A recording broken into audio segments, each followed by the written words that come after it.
The Daughters of Thorn Ranch. Four sisters stood shivering on a livestock platform in Dodge City, Kansas, their thin dresses snapping in the March wind of 1887. The auctioneer's voice rang across the silent crowd. Four healthy girls, ages 6 to 15, sold as one lot to settle Albert Whitaker's debts.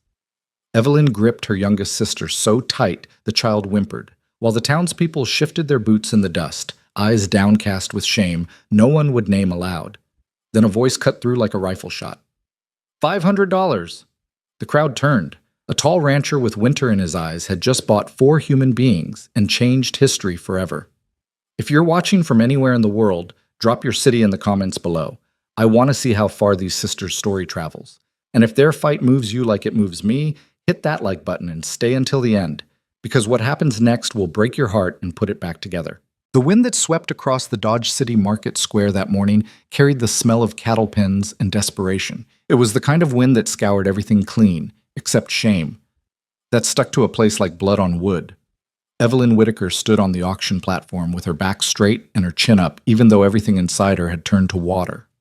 At 15, she understood what was happening in a way her younger sisters didn't. Clara, at 12, understood enough to be terrified. Rose, 9 years old, kept looking at Evelyn for answers she didn't have, and May, barely 6, just clutched her oldest sister's skirt and tried not to cry. Their Uncle Albert stood to the side, arms crossed, face red from whiskey and satisfaction. He'd been their guardian for exactly 3 months, ever since fever took their parents in the same brutal week of December. 3 months was all it took for him to drink through their father's savings, mortgage the family homestead, and lose what remained at poker tables and saloons from Dodge to Wichita. And now this. Lot 47, the auctioneer announced, his voice carefully neutral. 4 girls, Whitaker name, ages 6 to 15, healthy stock, good breeding, literate, the older 2. Suitable for domestic work, farm labor, or... He paused, and something flickered across his weathered face. Or Christian charity, if any man here's got a surplus of it. A few uncomfortable laughs rippled through the crowd. Most people just stared at their boots. Evelyn had never felt so exposed. The platform put them higher than everyone else, but it wasn't elevation, it was exhibition. Like the cattle in the pens behind them, waiting to be sold to the highest bidder. Except cattle didn't understand what was happening to them. "We're starting the bidding at $200 for the lot," the auctioneer continued. "That's $50 a head, gentlemen. Fair price for able workers." Silence. Evelyn's heart hammered against her ribs. The silence stretched so long she began to hope, stupidly, desperately, that maybe no one would bid, that maybe this whole sick transaction would collapse under the weight of its own wrongness. Then a voice from the back called out, "150. The crowd parted slightly. A wheat farmer Evelyn recognized. Hoskins, she thought his name was. He had a large family already. Why would he... 150 going once? The auctioneer said quickly. 200. A different voice. A mill owner from town.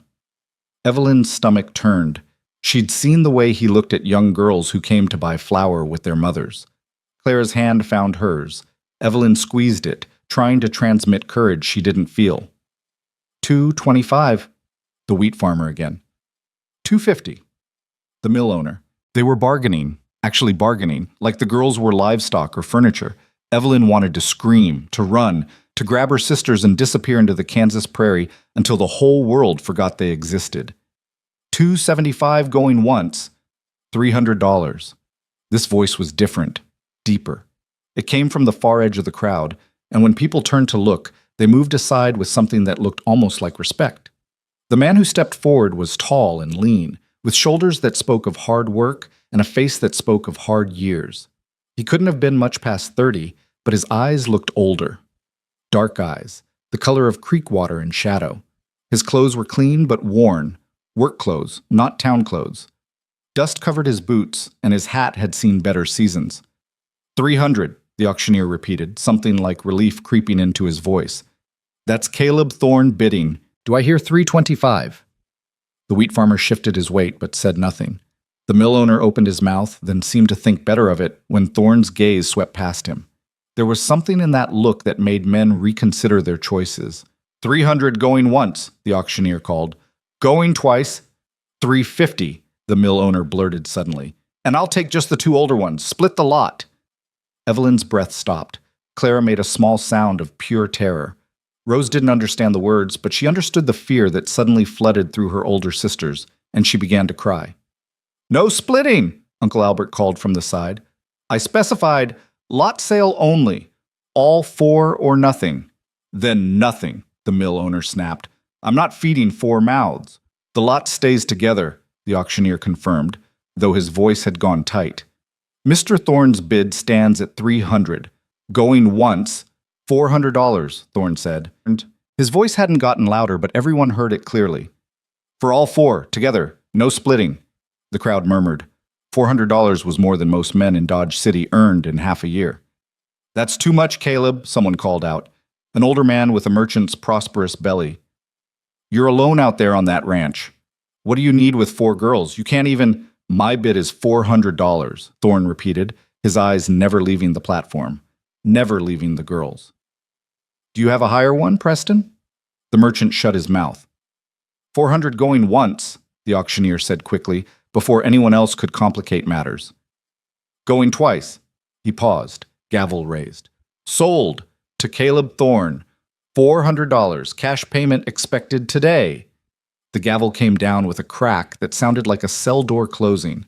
Evelyn felt the world tilt. This stranger, this rancher with winter eyes and a name she'd never heard before today, now owned them.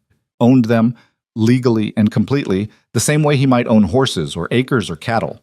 Uncle Albert was already counting the money before Thorne even reached the platform.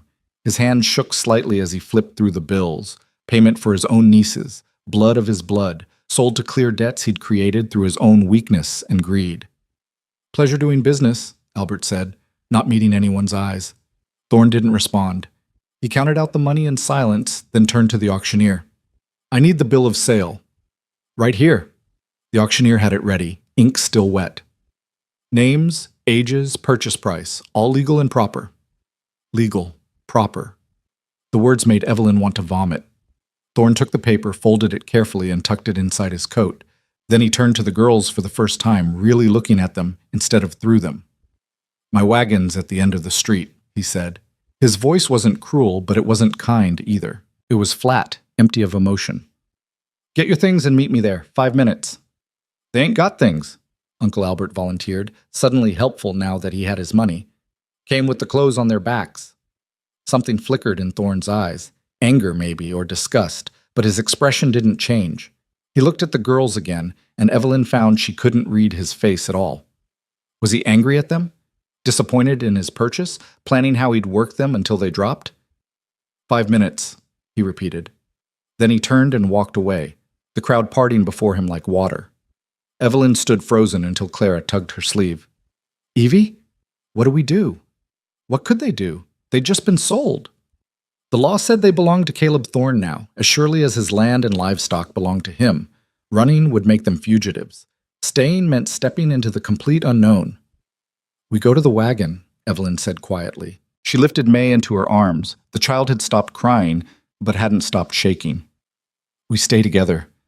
And we—" She swallowed hard. "We see what happens next." They climbed down from the platform on legs that barely held them.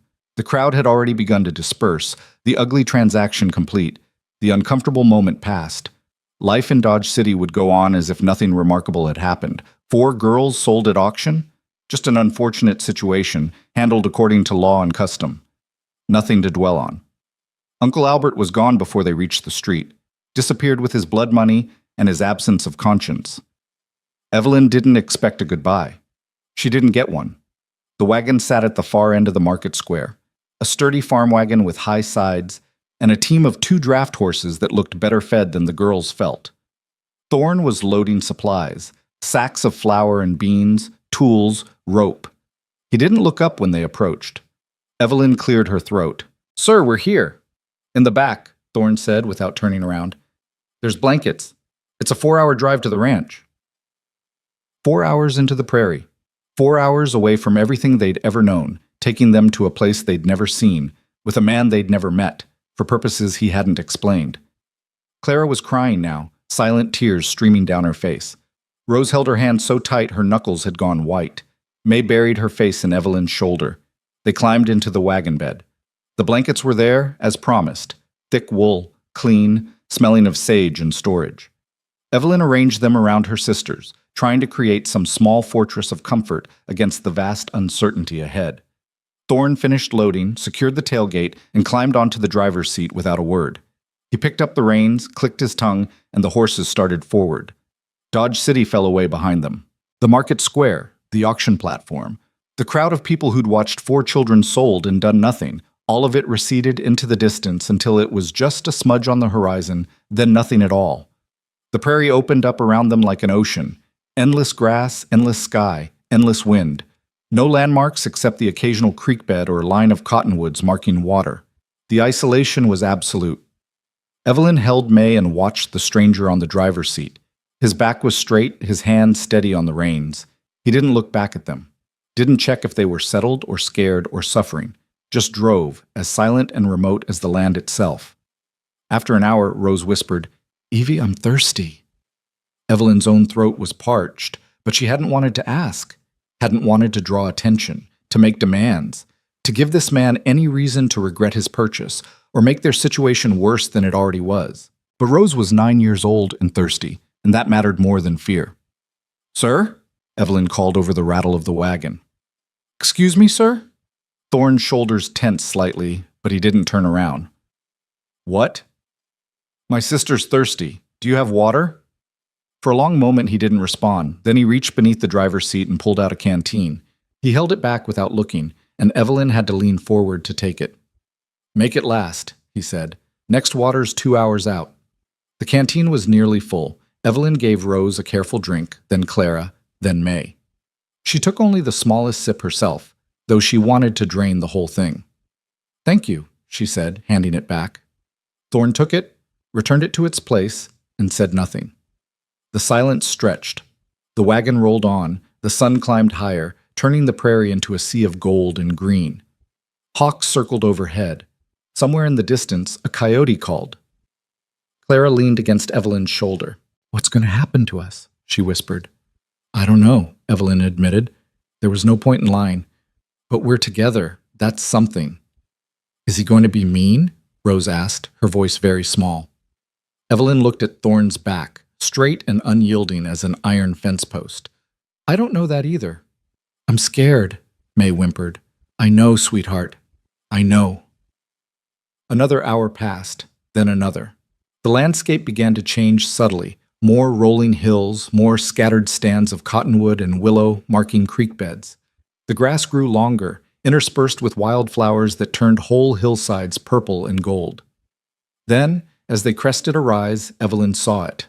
A ranch spread out in a shallow valley, protected on 3 sides by low bluffs. A house, low and solid, built of sod and timber. A barn, larger than the house. Corrals and outbuildings.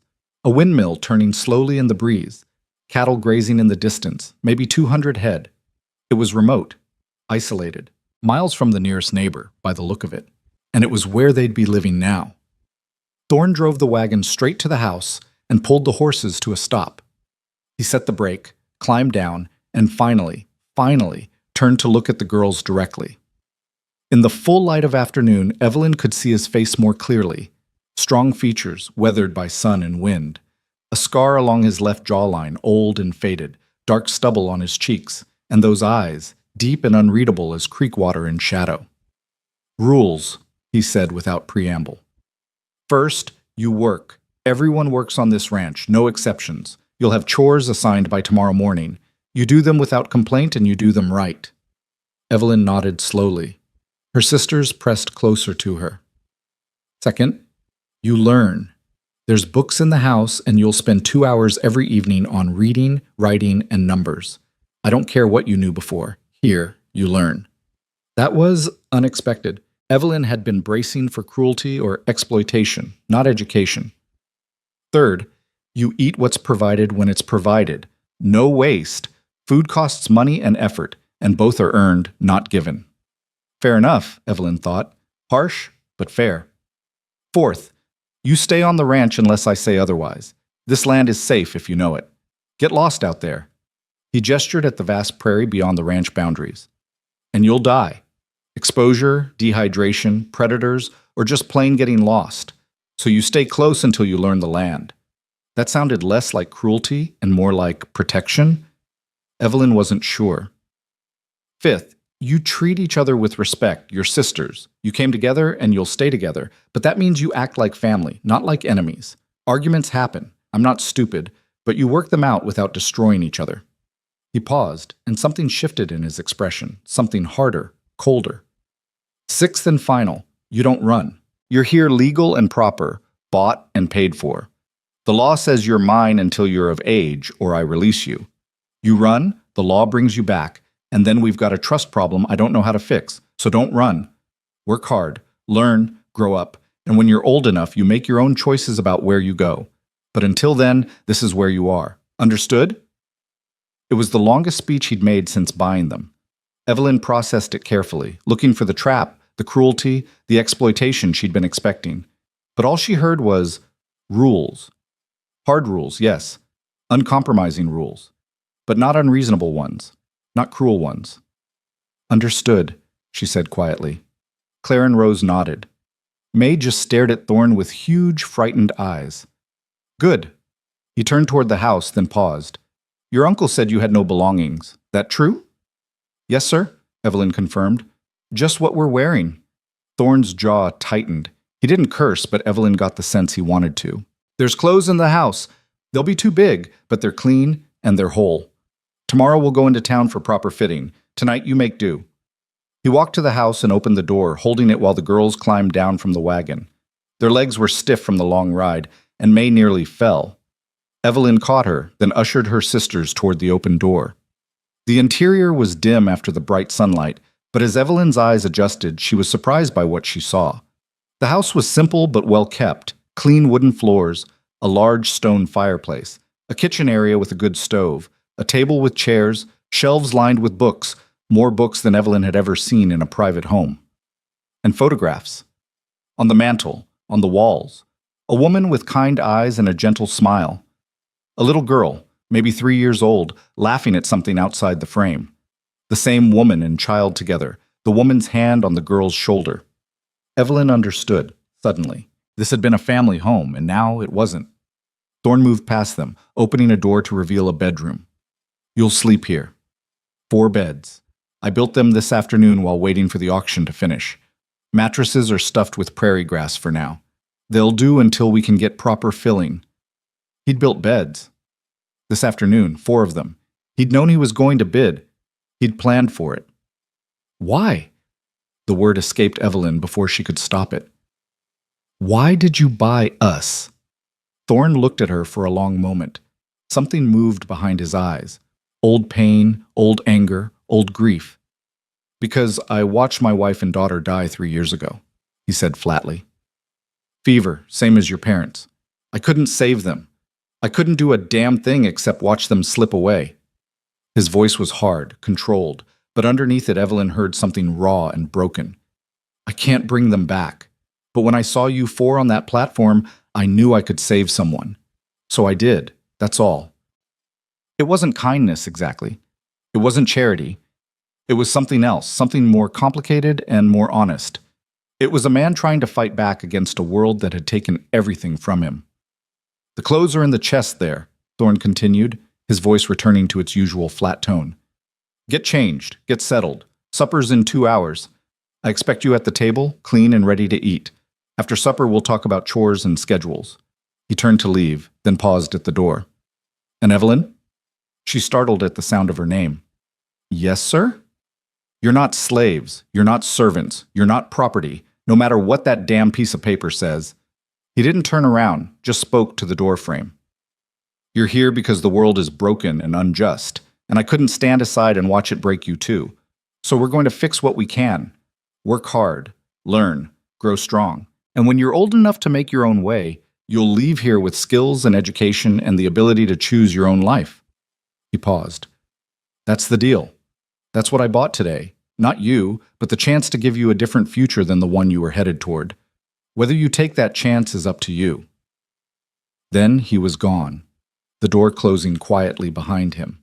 The 4 sisters stood in silence, surrounded by beds a stranger had built for them, wearing clothes too large but offered freely, in a house that had once held love and now held only echoes. Clara spoke first, her voice very small. Evie? Is he good? Evelyn thought about it carefully. About the rules that were harsh but fair. About the education he'd promised. About the beds he'd built, and the water he'd shared, and the way he'd said, "You're not property," with such fierce certainty. About a man who'd lost everything and still found the strength to save someone. I don't know if he's good, Evelyn said slowly, but I think he might be honest, and right now, that might be enough. They changed into the oversized clothes, shirts and trousers that had belonged to Thorne, clean and mended but far too large. Rose disappeared into hers completely. May looked like she was wearing a tent, but they were warm, and they were clean, and they hadn't been sold separately to pay for them. Small mercies. When Thorne called them for supper 2 hours later, they found the table set with 4 places. Simple food, beans, cornbread, fried eggs, but plenty of it. Thorne ate in silence at his own place, not watching them but not ignoring them either. After the meal, he pulled out paper and pencil. "Tomorrow's chores," he said. "Evelyn, you're oldest. You'll help with cooking and household work until you learn the ranch. Clara, you're on egg collection and garden work. Rose, you'll feed the chickens and help Clara. May, you're too young for heavy work, but you can help set the table and keep the house tidy." He looked up. "These assignments will change as you learn and grow. Questions?" "When do we start school lessons?" Evelyn asked. Something that might have been approval flickered across Thorne's face. "After evening chores, before bed. 2 hours every night. I'll teach what I can. What I can't, the books will." He stood, collected the dishes, and began washing them. Evelyn moved to help automatically, and he didn't stop her. They worked in silence, Clara drying while Rose and May put things away according to Thorne's quiet directions. It felt strange, domestic, almost normal. When the kitchen was clean, Thorne pulled books from the shelf. A reader, an arithmetic primer, a geography text. He opened them on the table and looked at Evelyn. "Show me where you are in reading," he said. She read a passage from the middle of the reader, fluently, with good comprehension. Thorne nodded and moved the bookmark forward. "Start there tomorrow. Clara?" Clara read more slowly but accurately. Rose struggled with longer words but tried hard. May couldn't read yet, but she knew her letters. "Good foundation," Thorne said. It might have been the first compliment he'd offered. "We'll build on it." The lessons lasted exactly 2 hours, as promised. Then Thorne closed the books and stood. Bedtime. Morning comes early on a ranch. Wake up is sunrise. Breakfast 30 minutes after. Work begins when breakfast ends. He paused at the bedroom door. "Sleep well. Tomorrow we start building your future." He left them alone in their new room with their new beds and their 2 large clothes and their completely uncertain future. May fell asleep almost immediately, exhausted by fear and travel. Rose lasted only a few minutes longer. Clara lay awake, staring at the ceiling, tears sliding silently into her hair. Evelyn lay in the darkness and listened to her sisters breathe, listened to the wind outside, listened to the silence of a prairie ranch at night. They'd been sold today, bought like cattle or land or tools. The law said they belonged to a stranger now, and that stranger could do with them whatever he wished. But that stranger had built them beds, had promised them education, had looked at them and said, "You're not property," with such conviction that Evelyn almost believed him. Almost. The truth was more complicated. They were property, legally. The bill of sale in Thorne's coat pocket proved it, but Thorne seemed determined to pretend otherwise, to treat them as if they were something more than things he'd purchased. Why? Because he'd lost his own family and couldn't save them? Because he needed to feel like he could fix something in a world that had broken him?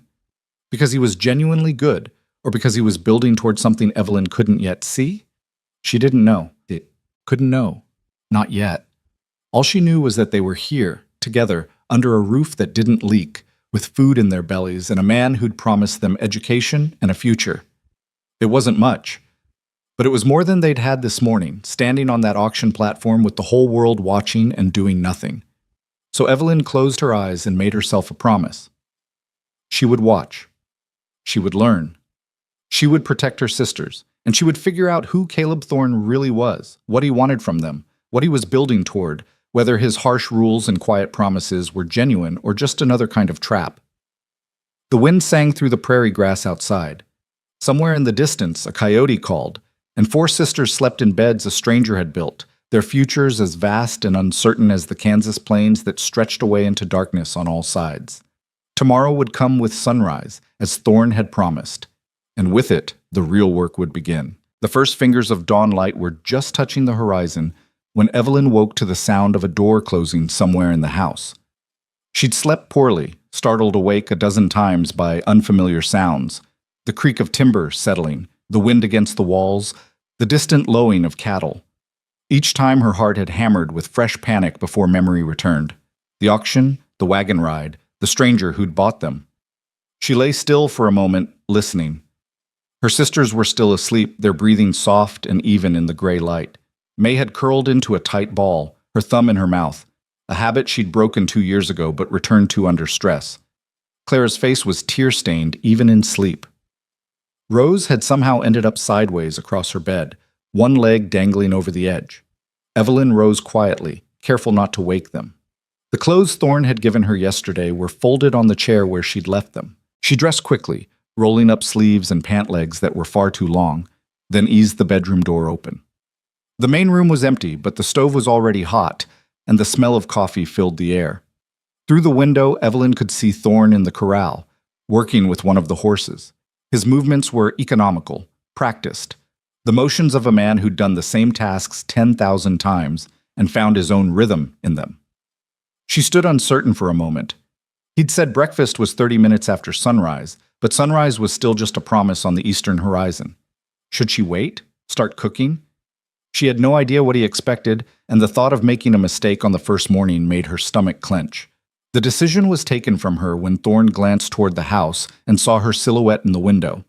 He secured the horse, then walked toward the house with that same unhurried stride that somehow covered ground quickly. He came through the door stamping dust from his boots, then stopped short when he saw her standing in the middle of the room. "You're up early?" he said. "I heard you moving around. I thought—" Evelyn hesitated. "I wasn't sure if you needed help." Thorne studied her for a moment, his expression unreadable. Then he moved to the kitchen area and poured himself coffee from the pot on the stove. "You drink coffee?" "Yes, sir. A little." He poured a second cup and handed it to her. The ceramic was warm against her palms, and the bitter smell was oddly comforting, familiar in a world that had become entirely strange. "Sunrise is in 20 minutes, Thorne said. "I start breakfast then. Until you learn the kitchen and the routine, you watch and help when I tell you. After a week, cooking becomes your responsibility for the household. I'll handle my own meals when I'm working far from the house." He took a drink of coffee, watching her over the rim. "Can you cook?" "Yes, sir. Mama taught me. Basic things, bread stew, beans, eggs." "That'll do for a start. Ranch cooking isn't fancy, just fuel." He set his cup down. "Wake your sisters. Breakfast in 30 minutes. I expect everyone at the table, dressed and ready to work." Evelyn nodded and retreated to the bedroom. Her sisters were harder to wake than she'd expected. Clara groaned and tried to burrow deeper into her blankets. Rose mumbled something incoherent, and May simply refused to open her eyes. "Come on," Evelyn urged, shaking Clara's shoulder. "We have to get up, breakfast soon, and then work." "Don't wanna," May whimpered. "Tired." "I know, sweetheart, but we have to." Evelyn pulled the blanket back gently but firmly. "Remember what Mr. Thorne said? Everyone works. That means everyone gets up." It took 10 minutes of coaxing, but finally all four girls were dressed in their oversized clothes and stumbling into the main room. Thorne was at the stove, frying salt pork and scrambling eggs in a large iron skillet. Cornbread sat cooling on the counter, and he'd set the table with plates and forks. "Sit," he said without turning around. They sat. Evelyn helped May into her chair, which was too tall for her. The child's feet dangled several inches above the floor.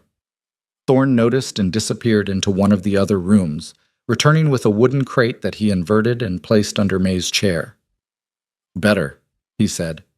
Then he brought the food to the table, generous portions that made Evelyn's eyes widen. At their uncle's house, they'd been lucky to get thin porridge and stale bread. This was more food than she'd seen in months. "Eat all of it," Thorne said, sitting down with his own plate. "You're all too thin. Hard work requires fuel, and I won't have you collapsing from hunger." He looked at Evelyn. "That means you, too. Don't short yourself to save food. There's enough." The meal passed in near silence. The food was simple but good. The eggs cooked just right, the pork crisp at the edges, the cornbread sweet and dense. May ate slowly, her eyes heavy with sleep. Rose and Clara ate with the desperate efficiency of children who'd learned not to count on their next meal.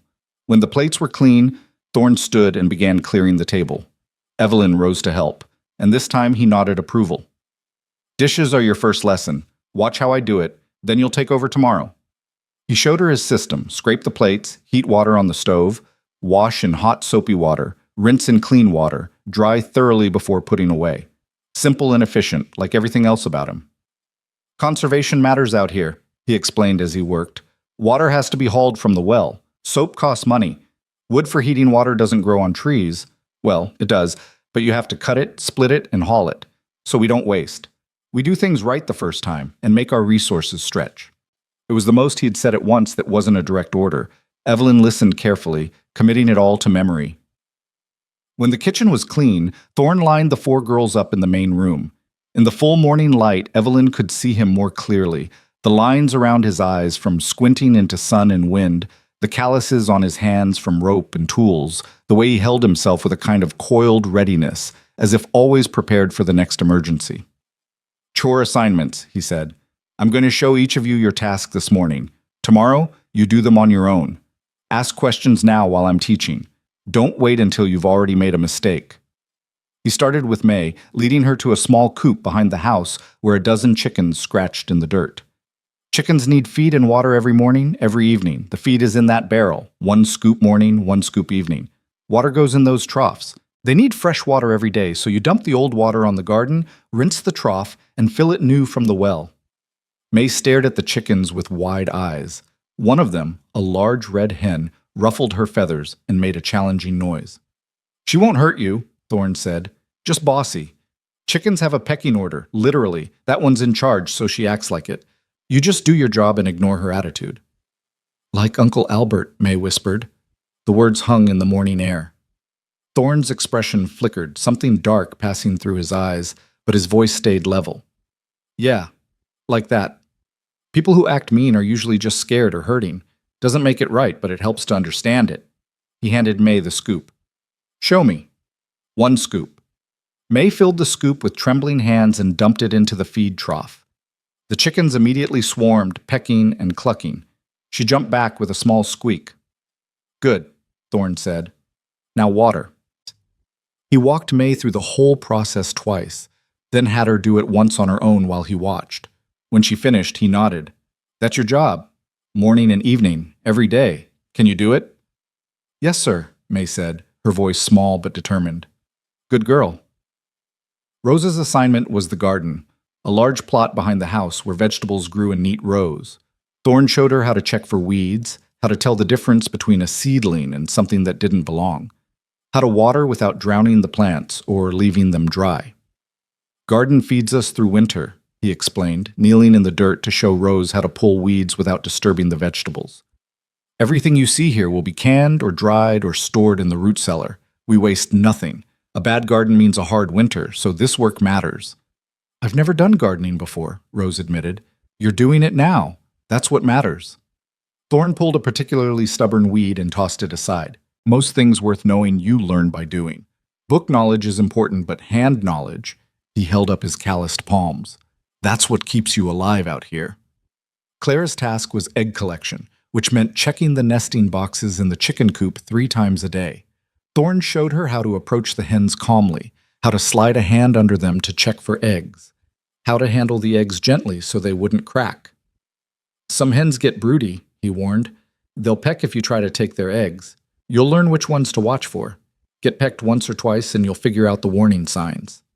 He demonstrated the proper technique, his large hands surprisingly gentle as he retrieved 3 brown eggs from under a suspicious-looking hen. Eggs are protein. Protein is valuable. We eat them, trade them, preserve them. You break one by carelessness, that's food wasted. Understand? Yes, sir, Clara said. Her hand shook slightly as she reached under the first hen, but she managed to retrieve the egg without incident. Good. Practice makes steady. Evelyn's assignment was the most complex, helping with household work and learning to manage the kitchen, but also learning ranch accounts and inventory. Thorne led her to a small desk in the corner of the main room and opened a ledger. This records everything, he said, running his finger down columns of careful handwriting. Income from cattle sales, expenses for feed and supplies, inventory of food stores, notes on weather and pasture conditions. The ranch doesn't run on hope, it runs on information and planning.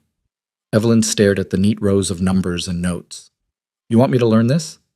You're 15. In 3 years, you'll be of age. When you leave here, you need to know how to manage money, keep records, plan ahead. These skills matter whether you end up running your own household or doing something else entirely. He pulled out a fresh page. We'll start simple. You'll track household expenses, food, soap, lamp oil, whatever we buy. Learn to account for what comes in and what goes out.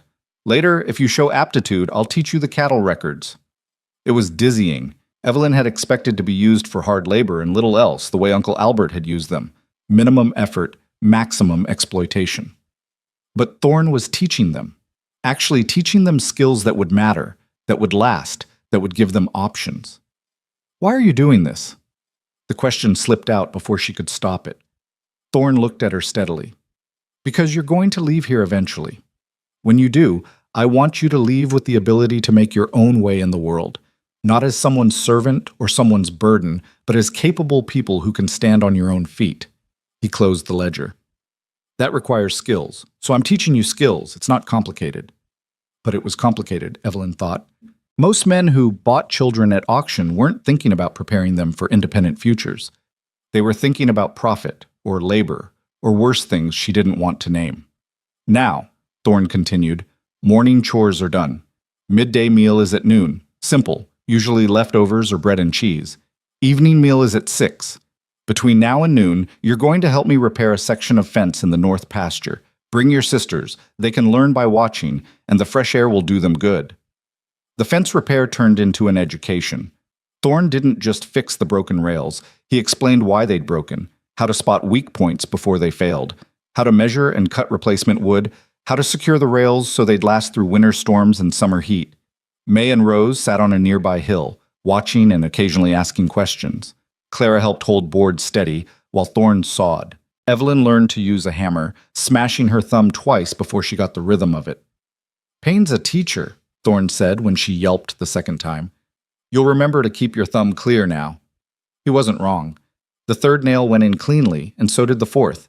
They worked through the morning, the sun climbing higher, and the prairie wind carrying the smell of grass and wildflowers. Hawks circled overhead. In the distance, cattle grazed peacefully. The world felt enormous out here, endless sky meeting endless land with the 5 of them tiny specks in the middle of it all. At noon, they returned to the house for bread, cheese, and cold water from the well. Thorne ate quickly, then announced he was riding out to check the south pasture and would be back by evening. The girls were to rest, study if they wished, and start preparing supper at 5 o'clock. You'll be alone for several hours, he said, looking at Evelyn. Can you handle that? Yes, sir. There's a rifle over the door. You know how to use one? Evelyn shook her head. Then leave it alone unless there's immediate danger. Wolves, strangers with bad intent, someone hurt badly. Otherwise, you wait for me to come back. Understood? Understood.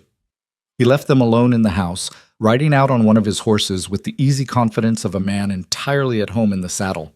The girls watched him disappear over the northern ridge, and then they were alone, truly alone for the first time since the auction. Clara let out a long breath. He's strange. He's teaching us things, Rose pointed out. Uncle Albert never taught us anything. Uncle Albert was a drunk and a snake, Evelyn said flatly. Mr. Thorne is something else. I'm not sure what yet, but something else. May tugged at Evelyn's sleeve. Evie? Are we going to stay here forever? I don't know, sweetheart. But we're here now, and we're together, and that's what matters. They spent the afternoon quietly. Clara read from one of Thorne's books, a collection of frontier stories that held her attention completely. Rose explored the house carefully, looking at everything with wide eyes. May napped, exhausted from the early morning and the strangeness of everything. Evelyn sat at the desk and studied the ledger, trying to understand Thorne's system. The records went back 3 years to just after his wife and daughter had died, she realized. Before that, the handwriting was different, smaller, more decorative. His wife's handwriting, probably. She could track the change in the records. The first few months after their deaths, the entries were sparse and chaotic.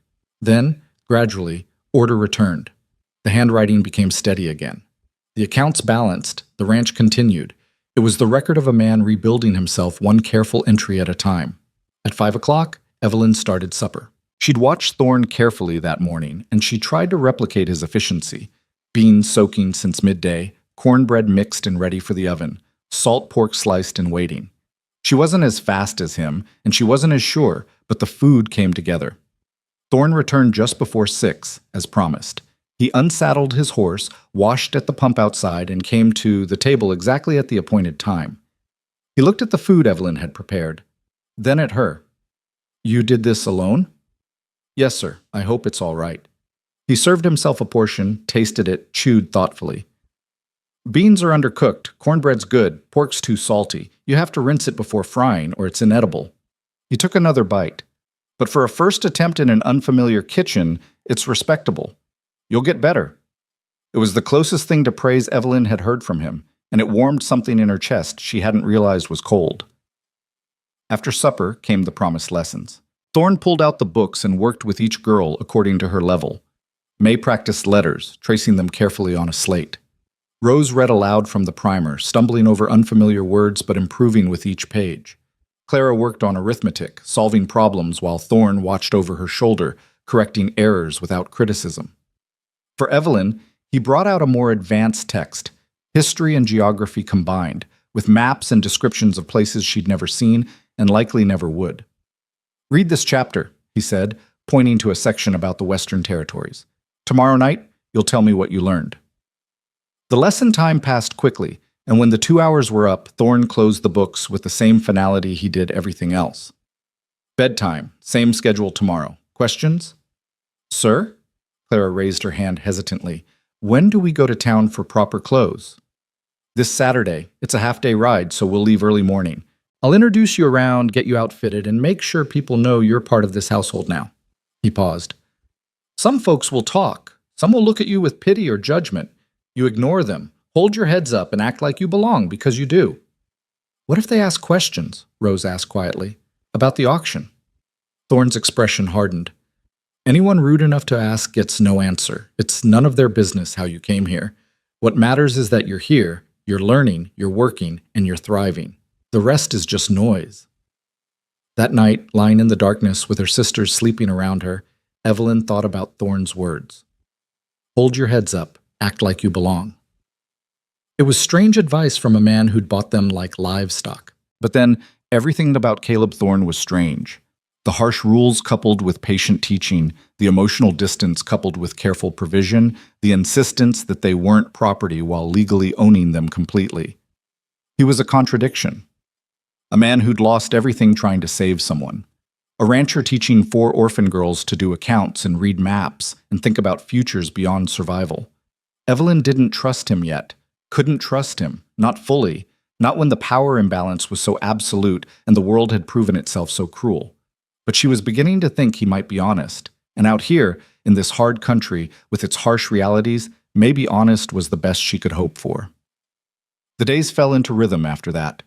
Wake at sunrise, breakfast, morning chores, work alongside Thorne learning whatever task he'd assigned, midday meal, afternoon work or study, evening chores, supper, lessons, sleep. The schedule was relentless but predictable, and there was strange comfort in the predictability. May stopped crying herself to sleep after the 3rd night. Rose began to smile occasionally, especially when the bossy red hen did something particularly ridiculous. Clara lost some of the constant fear that had shadowed her eyes, and Evelyn found herself falling into bed each night, too tired to lie awake worrying about unknowable futures. Saturday came with clear skies and cool morning air. Thorne had them up even earlier than usual, and breakfast was eaten quickly. He hitched the wagon and loaded supplies he planned to trade in town, then helped the girls into the back. "Town's called Cedar Bluff," he explained as they started the long drive. "About 400 people. General store, bank, church, school, blacksmith, doctor, everything a settlement needs to survive." He glanced back at them. "The store owner's named Margaret Chen. She's fair and she's honest, and she'll outfit you properly without trying to cheat me. Her husband runs the bank. Good people." The town materialized out of the prairie like something from a storybook. A main street lined with wooden buildings, board sidewalks, hitching posts where horses drowsed in the morning sun. People moved between shops carrying parcels and exchanging greetings. It looked peaceful, ordinary, completely normal. Evelyn felt her stomach clench anyway. These people would know, would remember the auction, would remember 4 girls sold to settle debts, would look at them and see shame and pity and judgment. Thorne seemed to sense her tension. "Straight backs," he said quietly as he pulled the wagon to a stop in front of the general store. "You've done nothing wrong. Remember that." They climbed down from the wagon, and immediately Evelyn felt the weight of eyes on them. People stopping mid-conversation to stare, whispers following them like shadows. Thorne ignored it all. He walked into the general store with the girls behind him, and the little bell above the door announced their arrival. The woman behind the counter looked up, and her face transformed with warmth. "Caleb Thorne, haven't seen you in town for a month. I was beginning to think you'd become a complete hermit." "Close to it, Margaret," Thorne gestured to the girls. "But I've got reason to venture out now. These are the Whitaker sisters, Evelyn, Clara, Rose, and May. They're living at the ranch. They need proper outfitting, clothes, shoes, basic supplies, everything on my account." Margaret's eyes widened slightly as she looked at the girls, and Evelyn braced herself for pity or condescension. But what came was neither. "Welcome to Cedar Bluff," Margaret said warmly.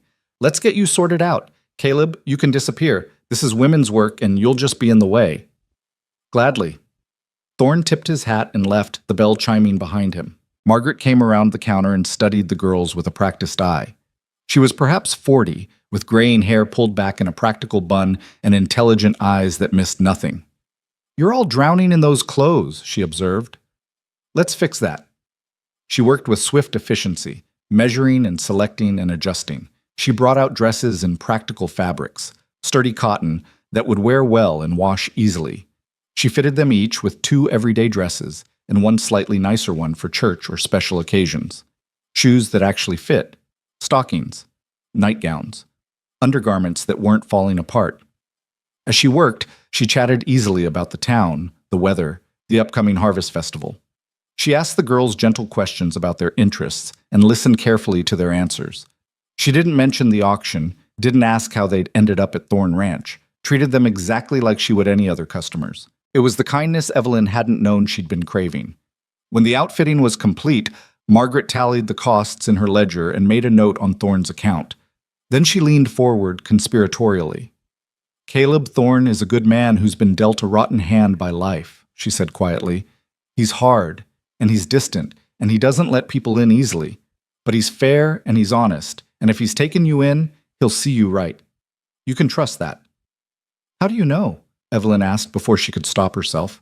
Margaret's expression softened. "Because when the fever took my sister and her family 3 years ago, Caleb rode through a blizzard to get the doctor, even though he knew it was too late. Because when my husband needed a loan to save the bank during the panic, Caleb gave it with no interest and no deadline. Because every hard man in this town has a story about Caleb doing the right thing when no one else would." She straightened, her voice returning to its normal, cheerful tone. "So you listen to him, work hard, and learn everything he'll teach you. That man knows things worth knowing." Before Evelyn could respond, the bell chimed and Thorne returned with another man, tall and lean with a sheriff's star pinned to his vest. "Girls," Thorne said, "this is Sheriff Dalton. He needs to see the bill of sale and verify you're all healthy and being properly cared for. State requirement for situations like yours." Evelyn's heart sank. State requirement. Official verification. This was the moment when everything could unravel, when some bureaucrat could decide Thorne wasn't fit, or the arrangement wasn't proper, or the girls should be separated and placed in different homes. Sheriff Dalton must have seen the fear in her face because his expression gentled. "This is just a formality, miss. I need to confirm everyone's well, and there's no mistreatment happening. Ask you a few questions, inspect the living situation, file a report, that's all." "When?" Thorne asked. "This week, if that suits.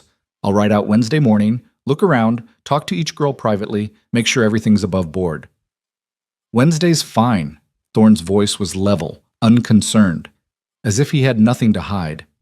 And maybe he didn't, Evelyn thought. Maybe he really was exactly what he appeared to be, a hard man trying to do right in a world that made it difficult. Sheriff Dalton tipped his hat to the girls. I'll see you Wednesday then. Enjoy your new clothes. He left, and Thorne began loading their packages into the wagon. Margaret caught Evelyn's hand as they prepared to leave. You'll be all right, she said softly. Dalton's a fair man. Just tell him the truth, and it'll be fine. The ride back to the ranch was quiet. The girls examined their new clothes with something approaching wonder. Garments that fit, shoes that didn't pinch, fabrics that weren't threadbare or patched a dozen times over. Such small things, but they felt monumental. Thorne said nothing until they were nearly home. Then, without looking back at them, he spoke. Dalton's going to ask if I've hurt you, or worked you too hard, or kept you from food. He's going to ask if you want to stay, or if you want to be placed elsewhere. He paused. You tell him the truth, whatever that truth is for you. I won't punish you for honesty, and I won't force you to stay if you'd rather be somewhere else.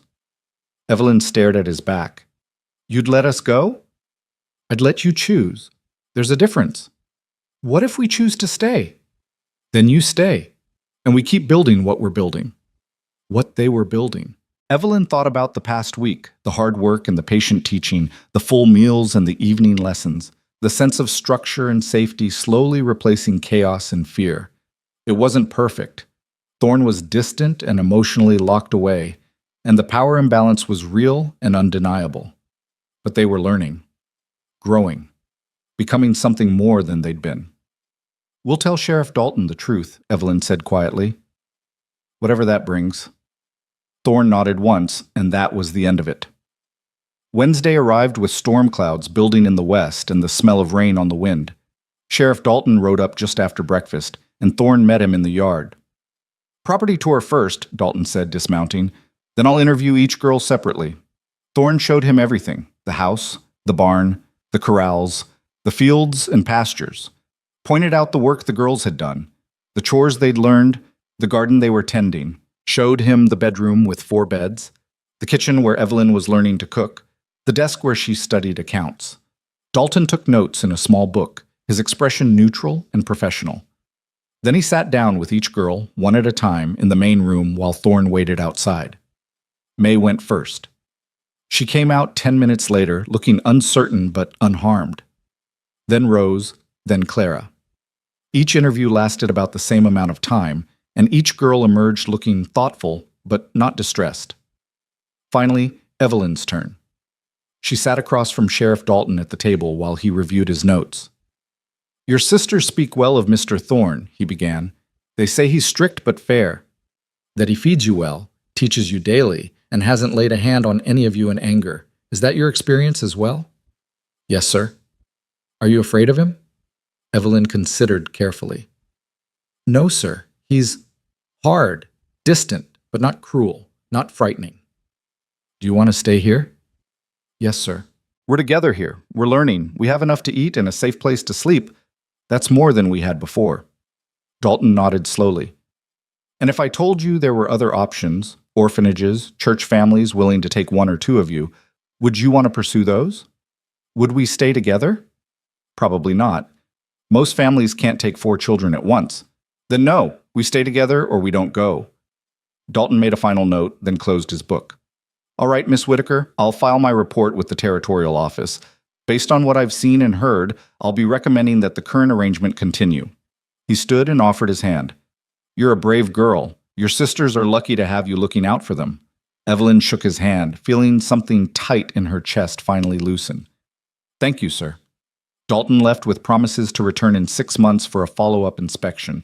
Thorne walked him to his horse, and the 2 men spoke quietly for a moment before the sheriff rode away. When Thorne came back to the house, all 4 girls were waiting. He looked at them steadily. You staying or going? Staying, Evelyn said. All of us. Something shifted in Thorne's expression, not quite a smile, but close, a softening around the eyes. Then we'd better get back to work. That north fence isn't going to repair itself, and those storm clouds say we've got maybe 2 hours before the rain hits. They worked together to secure the animals and batten down the ranch against the coming storm. And when the rain finally came, drumming on the roof and turning the prairie silver with water, they sat together at the table, 5 people who'd been strangers 2 weeks ago, now bound together by law and necessity and the beginning of something that might eventually become trust. Outside, the storm raged. Inside, something fragile and new was taking root, and for the first time since the auction, Evelyn allowed herself to hope. The hope Evelyn had allowed herself lasted exactly 3 weeks before the letter arrived. It came on a Tuesday morning in late April, delivered by a circuit rider who stopped at the ranch on his way to Cedar Bluff. Thorne accepted the envelope with a nod of thanks, then stood in the yard, turning it over in his hands, studying the return address with an expression that made Evelyn's stomach knot. The girls were hanging laundry on the line, sheets and towels snapping in the spring wind, but they all stopped when they saw Thorne's face go hard as winter stone. He opened the letter slowly, read it once, then read it again. Then he folded it with deliberate care and walked into the house without a word. Evelyn exchanged glances with Clara. They'd learned to read Thorne's moods over the past month, the subtle shifts in posture, the small changes in routine that signaled when something was wrong. And something was very wrong now. They finished the laundry in tense silence, then filed into the house. Thorne sat at the table, the letter spread before him, his hands flat on either side of it, as if holding it in place might change what it said. "Sit down," he said quietly. They sat. May climbed into her chair with the wooden crate beneath it, her feet swinging nervously. Rose twisted her hands in her lap. Clara stared at the letter like it might bite. Thorne looked at them, and Evelyn saw something in his eyes she'd never seen before. Not anger exactly, but a cold, focused fury that was somehow more frightening than rage would have been. "This is from the territorial court in Topeka," he said. His voice was level, controlled. "Your uncle has filed a legal challenge to my guardianship. He's claiming the auction was conducted improperly, that I coerced him into the sale, and that he had no legal right to sell you in the first place." He paused, his jaw tight. "He wants you returned to his custody, and he wants the $400 back." The words hit like physical blows. Evelyn felt the room tilt, heard Clara's sharp intake of breath, saw May's face crumple. "He can't," Rose whispered. "He can't take us back. He sold us." "He did," Thorne agreed. "But the law's complicated when it comes to children. If a judge decides the sale was improper, if they rule that children can't be sold like property, then the transaction gets voided. You'd go back to your legal guardian, which is your uncle, until the court appoints someone else, or you age out." "But he's awful," Clara said, her voice rising. "He drank all our money and sold us to pay his debts. How can they send us back to him?" "Because the law cares about procedure more than it cares about sense," Thorne said flatly. "And because Albert Whitaker is claiming he was desperate and taken advantage of, and that now he regrets his hasty decision and wants his nieces back." His hands curled into fists on the table. "It's horseshit, pardon my language. But that's what it is." Evelyn found her voice, though it came out smaller than she intended. "What happens now?" "Now we go to court. There's a hearing scheduled for 3 weeks from today in Topeka. I have to appear and defend my guardianship. You 4 have to appear and testify about your situation." He looked at each of them in turn. "The judge will ask you questions. He'll want to know if you're being treated well, if you want to stay here or go back to your uncle, if you feel safe and cared for. And you'll have to answer honestly, in front of him and your uncle, and whoever else is in that courtroom." May started crying, quiet, hiccuping sobs that shook her small frame. Rose put an arm around her, but tears were streaming down her own face too. Clara looked like she might be sick. Evelyn felt numb. They'd been here a month. 1 month of structure and safety, and slowly learning to breathe without constant fear. 1 month of full meals and patient teaching, and the beginning of something that felt almost like stability. And now Uncle Albert wanted them back, not because he cared about them, but because he'd realized he could squeeze more money out of the situation. Either he'd get them back and find another way to profit from them, or he'd get his $400 returned and walk away richer than he'd started. Either way, he won, and they lost. "I won't let him take you without a fight," Thorne said, and the quiet intensity in his voice cut through Evelyn's numbness. "I bought you legally. I've cared for you properly. Sheriff Dalton filed a favorable report. We have grounds to fight this." He paused. "But I need you to understand something. The law doesn't always side with what's right. Sometimes it sides with what's convenient, or what looks proper on paper, or what makes the judge comfortable. So we might lose. And if we lose, you go back." "I won't go," Clara said suddenly. "I'll run away. I'll disappear into the prairie, and they'll never find me." "You'll do no such thing," Thorne said sharply. "You run, you become a fugitive. You'll spend your life looking over your shoulder, and you'll never have a real future. We fight this the right way, through the law, even if the law is broken. Why? Evelyn heard herself ask. Why do you care? You could just let us go, get your money back, wash your hands of the whole situation. Thorne looked at her for a long moment. Because I meant what I said the day I brought you here. You're not property, you're people. And people don't get thrown away just because it's convenient. He stood, the chair scraping against the floor. We've got 3 weeks to prepare. That means 3 weeks of showing exactly how well you're doing here. We document everything, your education progress, your health, your living conditions, everything. We get statements from Sheriff Dalton, from Margaret Chen, from anyone in town who's seen how you've thrived. We build a case so strong that even a skeptical judge can't ignore it. And if it's not strong enough, Clara asked, then we try something else. But we don't give up, not without exhausting every option. The next 3 weeks passed in a blur of preparation and dread. Thorne drove them harder than ever, but not cruelly. He was building evidence. Evelyn's accounts ledger grew thick with neat entries showing competent work. Clara's egg collection records demonstrated consistency and responsibility. Rose's garden flourished under her care. May could now read simple sentences and write her letters with improving clarity. Thorne arranged for visitors from town to stop by. Margaret Chen, who exclaimed over the garden and the well-kept house. The schoolteacher from Cedar Bluff, who tested each girl's learning and pronounced herself impressed with their progress. Even the circuit preacher who noted that the girls appeared healthy, happy, and well-supervised. Sheriff Dalton came twice more, unannounced, and each time he left with detailed notes about the ranch's conditions and the girls' welfare. He was building his own case, Evelyn realized, preparing to testify if needed. But underneath all the preparation, fear sat like a stone in Evelyn's stomach. Uncle Albert was their blood relative. The law generally favored family, even bad family. And if the judge decided that children couldn't be bought and sold, which was morally the right position, then the technicality that saved them might be the same one that destroyed them. The night before they were to leave for Topeka, none of the girls could sleep. Evelyn lay in the darkness listening to Clara's quiet crying, Rose's restless tossing, May's whimpered fears. Finally, she got up and lit a candle, and her sisters gathered around her like moths to flame. "What if we lose?" Rose whispered. Rose. "Then we survive," Evelyn said, trying to sound more certain than she felt. "We survived Mama and Papa dying. We survived Uncle Albert the first time. We'll survive whatever comes." "I don't want to just survive," Clara said fiercely. "I want to stay here. I want to keep learning and growing and having enough to eat. Is that so much to ask?" Before Evelyn could answer, a knock sounded at their door. Thorne's voice came through, rough with sleeplessness. "You girls awake?" "Yes, sir," Evelyn called. The door opened. Thorne stood silhouetted in the doorway, still fully dressed despite the late hour. He looked at the four of them huddled together in the candlelight, and something in his expression softened. "Can't sleep either," he admitted. He pulled the desk chair over and sat down backwards on it, his arms crossed over the back.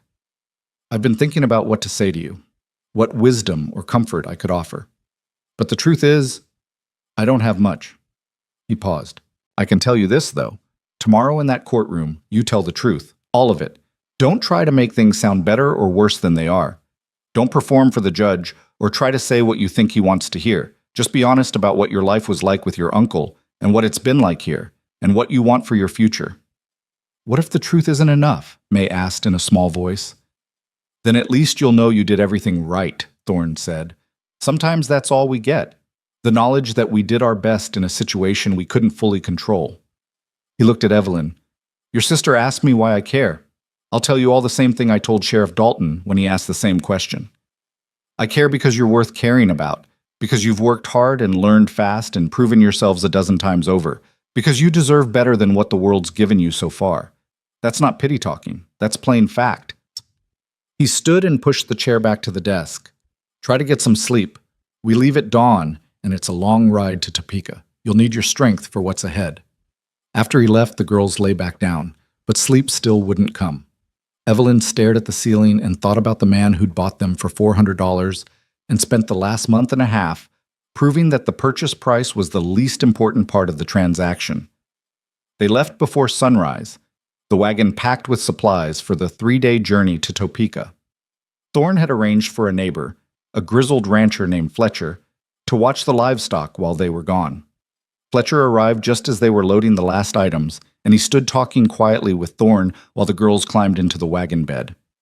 "You bring those girls back here, Caleb," Fletcher said, his voice carrying in the still morning air.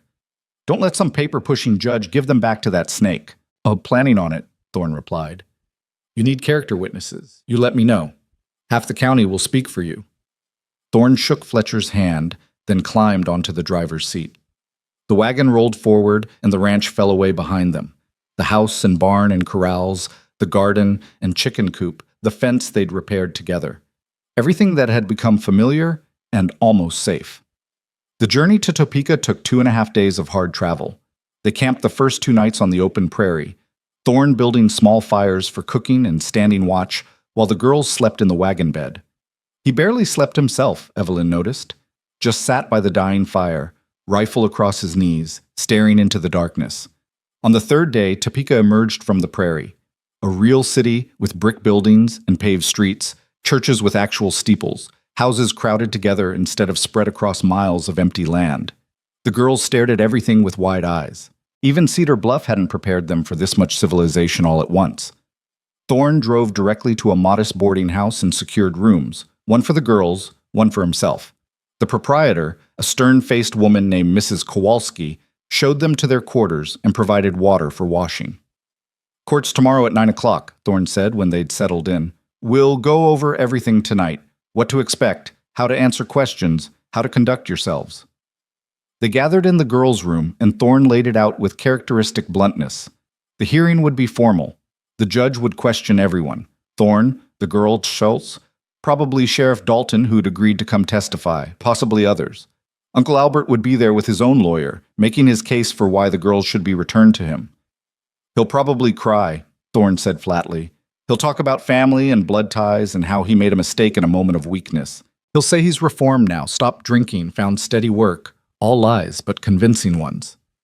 "How do you know they're lies?" Rose asked. "Because I've been making inquiries. Your uncle hasn't stopped drinking or gambling. He's currently 3 months behind on rent for a flop house in Dodge City. He has no steady employment. The only thing that's changed is he's realized he can make money off your situation one way or another." "Can we tell the judge that?" Clara asked. "I can tell the judge that. You just tell him about your actual experiences, what life was like with your uncle versus what it's been like at the ranch. Facts, not arguments. Let the facts speak for themselves."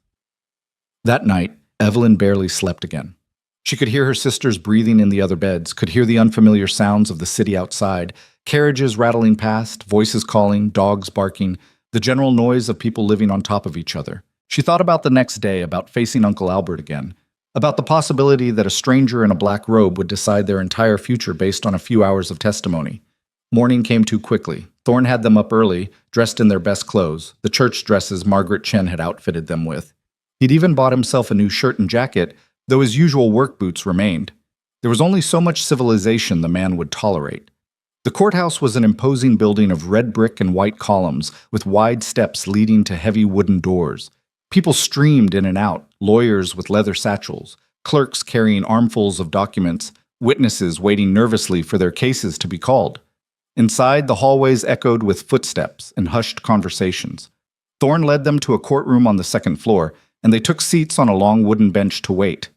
And then Uncle Albert arrived. Evelyn saw him before he saw them, walking down the hallway with a lawyer at his side, looking almost respectable in clothes that were clearly borrowed or newly purchased for the occasion. He'd shaved, combed his hair, done everything possible to present himself as a reformed man. But Evelyn could see the truth underneath. The slight tremor in his hands that spoke of recent drinking, the calculating look in his eyes as he scanned the hallway, the way his lawyer had to steer him slightly to keep him walking straight. Then Albert spotted them, and his face transformed into an expression of paternal concern so false it made Evelyn's skin crawl. "My girls," he said, moving toward them. "Oh, my dear girls, I've been so worried." Thorne stood, placing himself between Albert and the girls. He didn't touch the other man, didn't threaten, just stood there like a wall made of muscle and quiet fury. "They're not your girls, Whitaker. You sold them. Remember?" Albert's lawyer, a thin man with spectacles and a nervous demeanor, stepped forward quickly. "Mr. Thorne, please, let's maintain decorum. We're all here to let the court decide what's best for the children." The court can decide whatever it wants, Thorne said, but you keep your client away from them until it does. A bailiff appeared then, calling for order and directing everyone to take their seats. The courtroom was smaller than Evelyn had imagined, just a raised bench for the judge, a witness stand, tables for the parties, and 2 rows of seats for observers.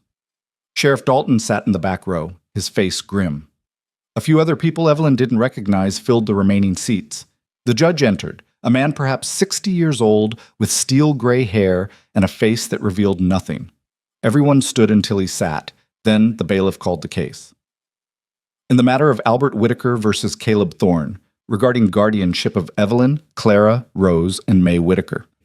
The judge, his nameplate read Honorable Samuel Brennan, looked over the papers before him, then addressed the room. "This is an unusual case," he said, his voice measured and careful. "Mr. Whitaker, you sold your nieces at public auction to settle your debts.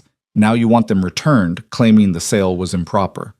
Mr. Thorne, you purchased the girls and have been caring for them for approximately 6 weeks. Is that summary accurate?" Both lawyers confirmed it was. "Very well. I've read the initial filings and Sheriff Dalton's report. I'll hear testimony from both parties, then question the children. We'll proceed in order. Mr. Whitaker's counsel, call your first witness." Albert took the stand, and for the next 30 minutes, Evelyn had to listen to him lie. He claimed he'd been driven to desperation by circumstances beyond his control, said he'd been assured by the auctioneer that the girls would go to a good Christian family who'd raise them properly, insisted he'd been coerced into accepting Thorne's high bid because he'd feared violence if he refused. "I've regretted it every day since," Albert said, his voice breaking with theatrical emotion. "These girls are my blood, my only family. I should never have let my momentary weakness separate us." The judge's expression remained neutral. "Mr. Whitaker, I have reports here indicating you're currently unemployed and significantly in debt. How do you propose to care for 4 children?" Albert straightened. "I've found employment, Your Honor. Steady work at a mill in Wichita. I've also taken a temperance pledge. No more drinking, no more gambling. I'm a changed man, ready to provide a proper home for my nieces." More lies. Evelyn could see it in the way he wouldn't meet the judge's eyes, in the slight hesitation before each answer. But would the judge see it too? Thorne's turn came next. He took the stand and answered questions with his usual blunt honesty. Yes, he'd bought the girls at auction. Yes, he was a widower living alone on a remote ranch. Yes, the situation was unconventional. "But unconventional doesn't mean improper, Your Honor," Thorne said. "Those girls have thrived in my care. They're educated daily, well-fed, properly clothed, learning practical skills that will serve them for life. I have documentation of all of it, progress in their studies, health improvements, testimony from neighbors and town officials. The facts speak clearly." "The facts also speak to a highly irregular situation," Judge Brennan said. "You're an unmarried man caring for 4 young girls. There's no female presence in the household to provide proper guidance on certain matters." "Then I'll hire one," Thorne said immediately. "A housekeeper, a tutor, whatever the court deems necessary.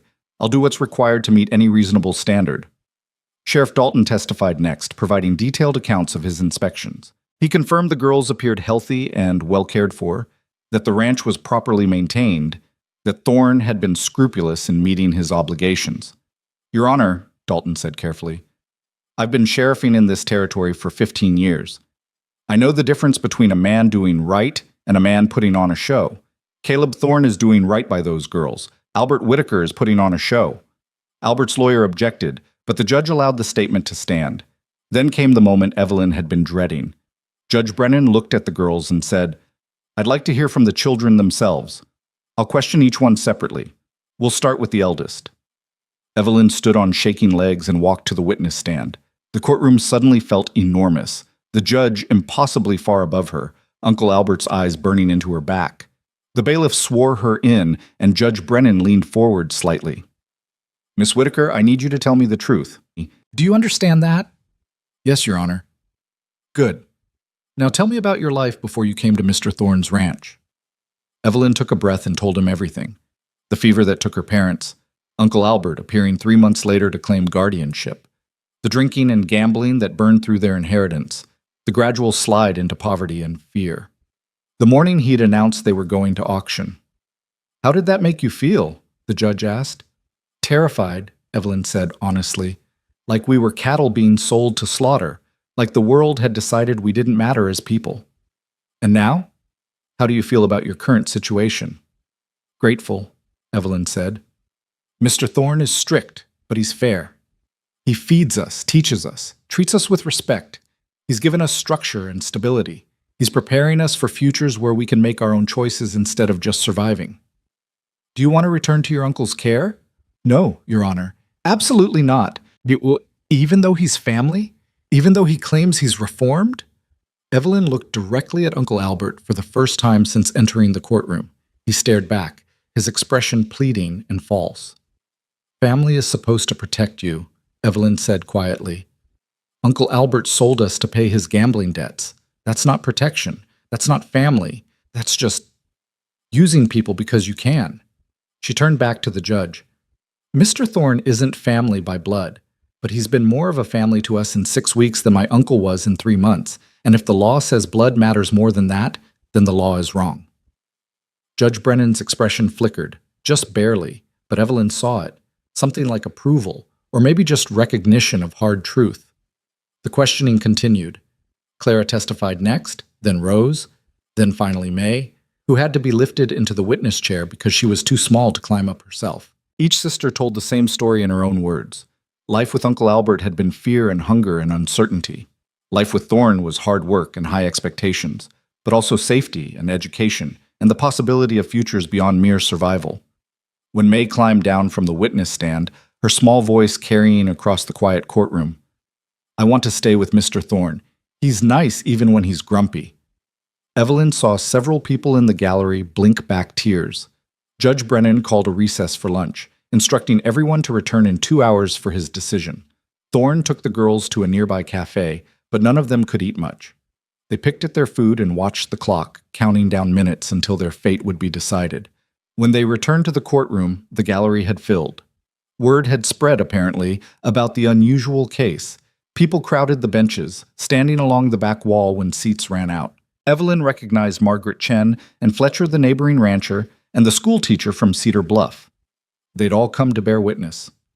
Judge Brennan entered and the room fell silent. He sat, arranged his papers, and looked out over the courtroom with an expression that revealed nothing. I've considered the testimony and evidence carefully, he began. This case presents a fundamental conflict between law as written and justice as lived. The law in this territory does not explicitly prohibit the sale of children to settle debts, though it perhaps should. The law generally favors blood relatives in guardianship matters, though it perhaps shouldn't when those relatives have proven themselves unfit. Evelyn's heart sank. He was going to rule for Uncle Albert. She could hear it in the careful legal language, the way he was building toward a decision he clearly found distasteful but felt bound by precedent to make. However, Judge Brennan continued, and Evelyn's breath caught, the law also empowers this court to act in the best interests of the children involved. And those interests, based on the evidence presented, are extraordinarily clear. He looked directly at Uncle Albert. Mr. Whitaker, your claims of reform are undermined by the very facts you presented. You claim to have found employment in Wichita, yet the mill manager there sent a telegram in response to my inquiry stating they've never heard of you. You claim to have taken a temperance pledge, yet you arrived at this courthouse this morning smelling of whiskey. You claim to want your nieces back out of family devotion, yet you also demand the return of the $400 you received for selling them. Your motives are transparent and mercenary, and this court will not reward them. Albert's lawyer started to object, but the judge silenced him with a look. Mr. Thorne, your situation is indeed unconventional. However, the evidence shows that you've provided these children with a level of care, education, and opportunity they would not receive elsewhere. The girls themselves have testified clearly and consistently about their preference to remain in your guardianship. Sheriff Dalton's reports support this. The community witnesses support this. Every objective measure available to this court supports this. Judge Brennan picked up his gavel. Therefore, the court rules in favor of the defendant.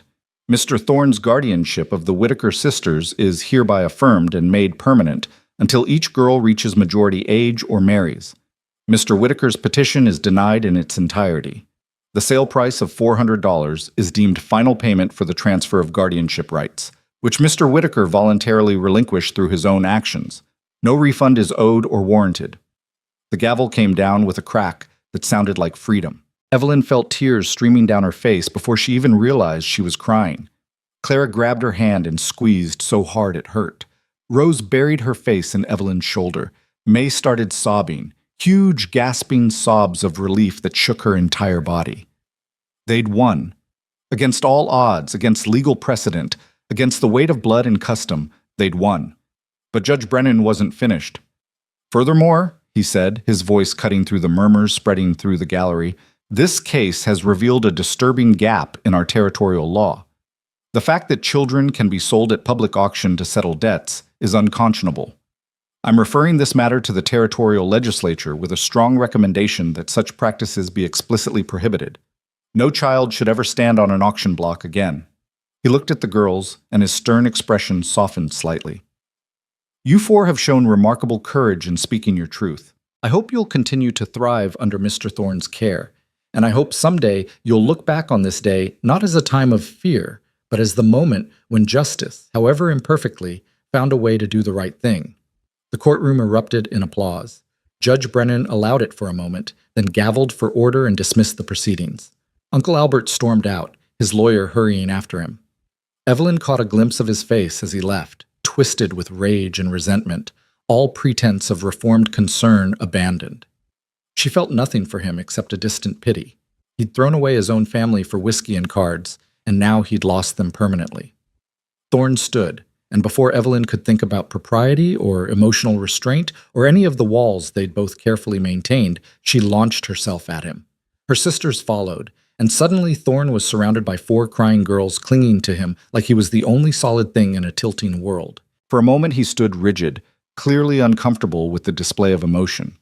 Then slowly, his arms came up and encircled them, awkward but genuine, a man who'd forgotten how to be part of a family remembering the motions. All right, he said gruffly. All right, we won. Now let go before you wrinkle my new shirt. But he didn't push them away. Not for a long moment. And when they finally stepped back, Evelyn saw something in his eyes that might have been moisture, though he'd never admit it. Margaret Chen appeared then, beaming, and swept the girls into her own embrace. I knew it would work out. I knew it. Brennan's a good judge. Stern, but fair. Fletcher clasped Thorne's hand. Told you half the county would back you. Glad it didn't come to that. Sheriff Dalton approached last, his expression serious. That was the right decision, Caleb, but you heard what Brennan said about needing a female presence in the household. He didn't make it a legal requirement, but it was a strong suggestion. You might want to consider it. I will, Thorne said. First priority when we get back. They left Topeka the next morning, the wagon much lighter than it had been coming in. Not in actual weight, but in the burden they carried. The girls chattered in the wagon bed, releasing weeks of accumulated tension in a flood of words and laughter. Even Thorne seemed looser, his shoulders not quite so rigid. Halfway home, he turned to look back at them. One thing I need you all to understand, he said. What the judge did today, making the guardianship permanent, that changes the paperwork, but it doesn't change our arrangement. You're still here to learn, work, grow, and prepare for your futures. When you come of age, you're still free to leave and make your own way. This isn't a prison sentence. It's just official now. Legal and proper. Nobody can challenge it or take you away. We know, Evelyn said, and we're grateful. Thorne nodded and turned back to the road. But Evelyn thought she saw the corner of his mouth quirk upward. Not quite a smile, but close. They reached the ranch 3 days later in the soft light of early evening. The house looked exactly as they'd left it, but somehow different. Before it had been a temporary shelter, a place they occupied but didn't quite inhabit. Now it was home. Legally, officially, permanently theirs until they chose otherwise. Fletcher had kept everything running smoothly. The animals were fed, the garden watered, the house clean. He refused payment beyond a simple thank you, just clapped Thorne on the shoulder and rode off into the dusk. That night, after supper and evening lessons, the girls lay in their beds talking quietly about everything that had happened. The fear of the journey, the tension of the courtroom, the relief of the verdict, the knowledge that they were safe now in a way they hadn't been since their parents died. Do you think Mr. Thorne will really hire a housekeeper? Rose asked. Probably, Evelyn said. He does what he says he'll do. I hope she's nice, May murmured, already half asleep. Even if she's not, we'll manage, Clara said. We've managed everything else. Evelyn listened to her sisters drift off one by one, their breathing evening out into the rhythms of sleep. Through the wall, she could hear Thorne moving around in the main room, banking the fire, checking the doors, performing the nightly rituals that kept a ranch running and a household safe. A month and a half ago, he'd been a stranger who'd bought them at auction. Now he was the man who'd fought for them in court, who'd stood between them and a system that cared more about blood than justice, who'd proven that chosen family could matter as much as given family. It wasn't a perfect situation. Thorne was still emotionally distant, still locked behind walls built from grief and loss. They were still 4 orphans in an uncertain world, still learning to navigate a future that remained unclear. But they were together. They were safe. They were learning and growing and building something that might, eventually, become the kind of family that mattered not because of blood or law, but because of choice and commitment and the daily work of showing up for each other. And for now, Evelyn thought, as sleep finally claimed her, that was enough. Outside, the prairie wind sang through the grass, and the stars wheeled overhead in their ancient patterns, and the ranch, their ranch now, legally and truly, settled into the quiet rhythms of night. The morning after their return from Topeka, Evelyn woke to find Thorne already gone from the house. His horse was missing from the corral, and a note on the kitchen table read simply, "Town, back by evening, usual chores." The girls fell into their routines with the ease of familiarity. May fed the chickens, Rose tended the garden, Clara collected eggs, and Evelyn started breakfast while managing the household accounts. The work felt different now. Not tasks imposed by someone who owned them, but responsibilities they'd chosen to maintain because this was their home. Thorne returned just before sunset, and he wasn't alone. A woman rode beside him on a sturdy mare, her posture straight despite what must have been hours in the saddle.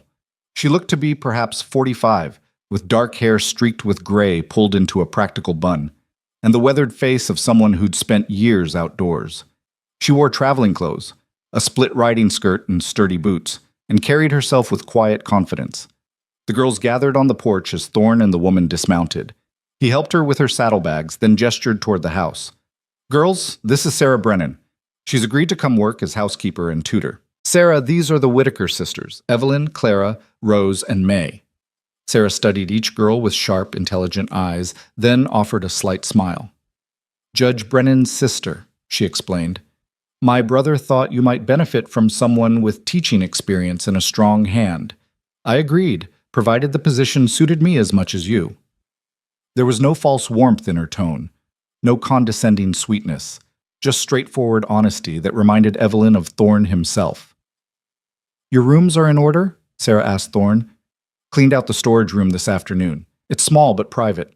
Window faces east, so you'll get morning light." "That'll do." Sarah turned back to the girls. "I understand you've had quite an ordeal recently. Court battles, uncertainty, all of it. We'll discuss expectations and routines tomorrow. Tonight, I'd simply like to settle in and observe how this household operates." She wasn't asking permission, Evelyn noticed. She was stating fact. This woman hadn't come to be accommodating or gentle. She'd come to do a job and she'd do it her way. Supper that evening was quiet, everyone taking measure of the new dynamic.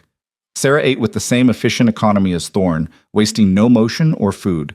She observed how the girls interacted, how they helped clear the table, how they prepared for evening lessons. When Thorne brought out the books, Sarah interrupted. "If I may, Caleb, I'd like to assess where each girl stands academically before we continue with the current curriculum." Thorne nodded and stepped aside. For the next hour, Sarah put each girl through a rigorous evaluation: reading comprehension, arithmetic, geography, history, even basic science. Her questions were precise and demanding, accepting no vague answers or lazy thinking. By the time she finished, May was yawning, Rose looked exhausted, Clara seemed overwhelmed, and even Evelyn felt drained. Sarah made notes in a small leather journal, then addressed them all. "You've learned well under Mr. Thorne's instruction. Your fundamentals are solid. However, there are significant gaps, particularly in literature, composition, and critical thinking. We'll be addressing those starting tomorrow." She looked at Thorne. "I'll need access to your library, and I'll be ordering additional texts from Topeka. The expense will be reasonable." "Order what you need," Thorne said. After the girls went to bed, Evelyn lay awake listening to the low murmur of voices from the main room. She couldn't make out words, but the tone was businesslike. Two practical people discussing logistics and expectations without sentiment clouding the conversation. Morning brought immediate changes. Sarah had breakfast ready before sunrise, a more elaborate meal than Thorne's usual simple fare, with eggs prepared 3 different ways, fresh biscuits, and even a pot of tea alongside the coffee. Proper nutrition supports learning, Sarah announced as they sat down. You'll find meals more varied going forward. I expect you to try everything offered and finish what you take. Clear? 4 voices responded in unison. Yes, ma'am. After breakfast, Sarah laid out her vision for the household. She would handle all cooking and most housekeeping, freeing the girls to focus on education and their assigned ranch chores. Academic instruction would occur in 2 sessions daily, 3 hours in the morning, 2 hours in the evening. The curriculum would be rigorous and comprehensive, preparing them for futures that extended well beyond ranch life. Education is freedom, Sarah said, her voice firm. Every skill you master, every concept you understand, every door of knowledge you open, these are things no one can take from you. Not circumstances, not men, not the law itself. Your minds are yours to cultivate. We'll be cultivating them thoroughly. The first morning session nearly broke them. Sarah pushed hard, accepting no half answers or lazy thinking. She made Clara rewrite a composition 3 times until the grammar and logic satisfied her standards. She had Rose work through arithmetic problems until the concepts clicked, refusing to move forward until understanding was genuine rather than memorized. She challenged Evelyn's assumptions about history and geography, forcing her to defend her positions with evidence rather than opinion. Even May wasn't spared.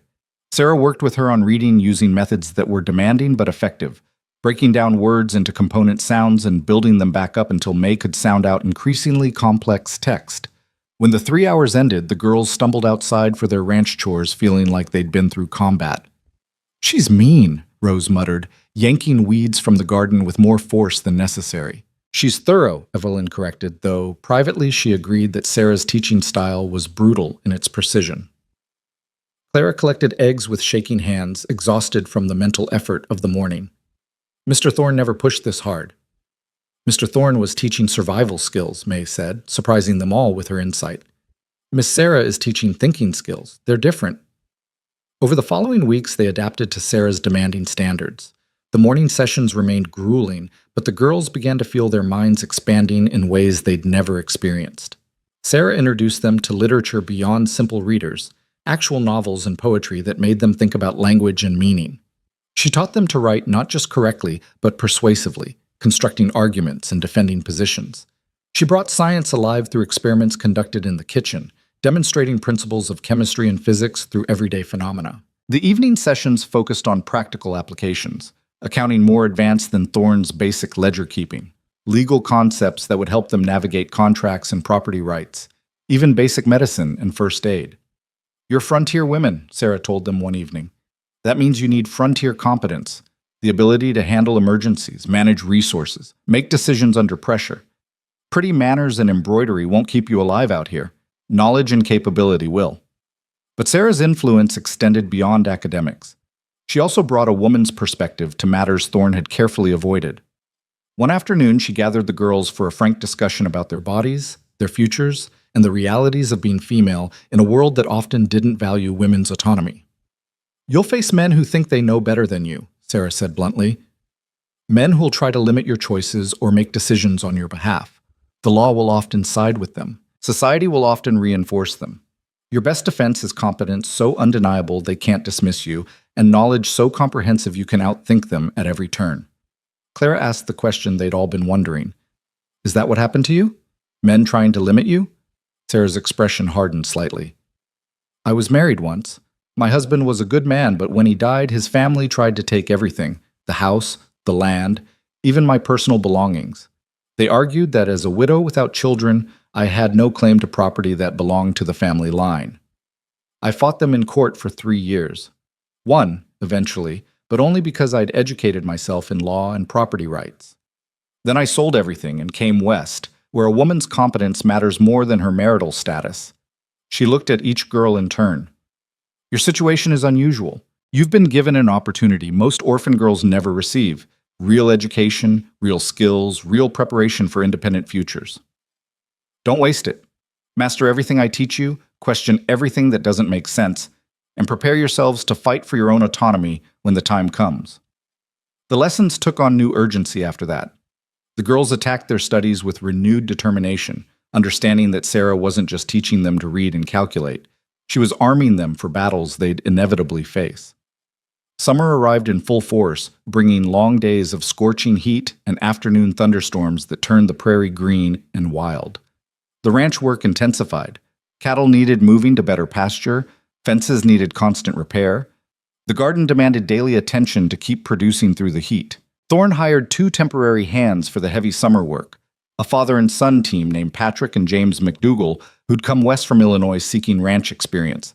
They set up camp near the barn and worked dawn to dusk alongside Thorne, handling the tasks that required adult strength and skill. Sarah watched the arrangement with her usual sharp assessment, then announced new rules. You girls don't go to the barn or corrals without me present. You don't engage in extended conversations with the hired men. You're polite but distant. Understood? They seem nice enough, Rose ventured. Probably are, Sarah agreed. But you're young women living in an isolated location with men who aren't family. Reputation matters, even when it shouldn't. We protect yours by maintaining appropriate boundaries. The McDougalls turned out to be exactly what they seemed, honest workers grateful for fair pay and the chance to learn ranching from someone as skilled as Thorne. Patrick was perhaps 50, weathered and quiet. James was 20, earnest and hardworking, still young enough to blush when Clara accidentally made eye contact with him.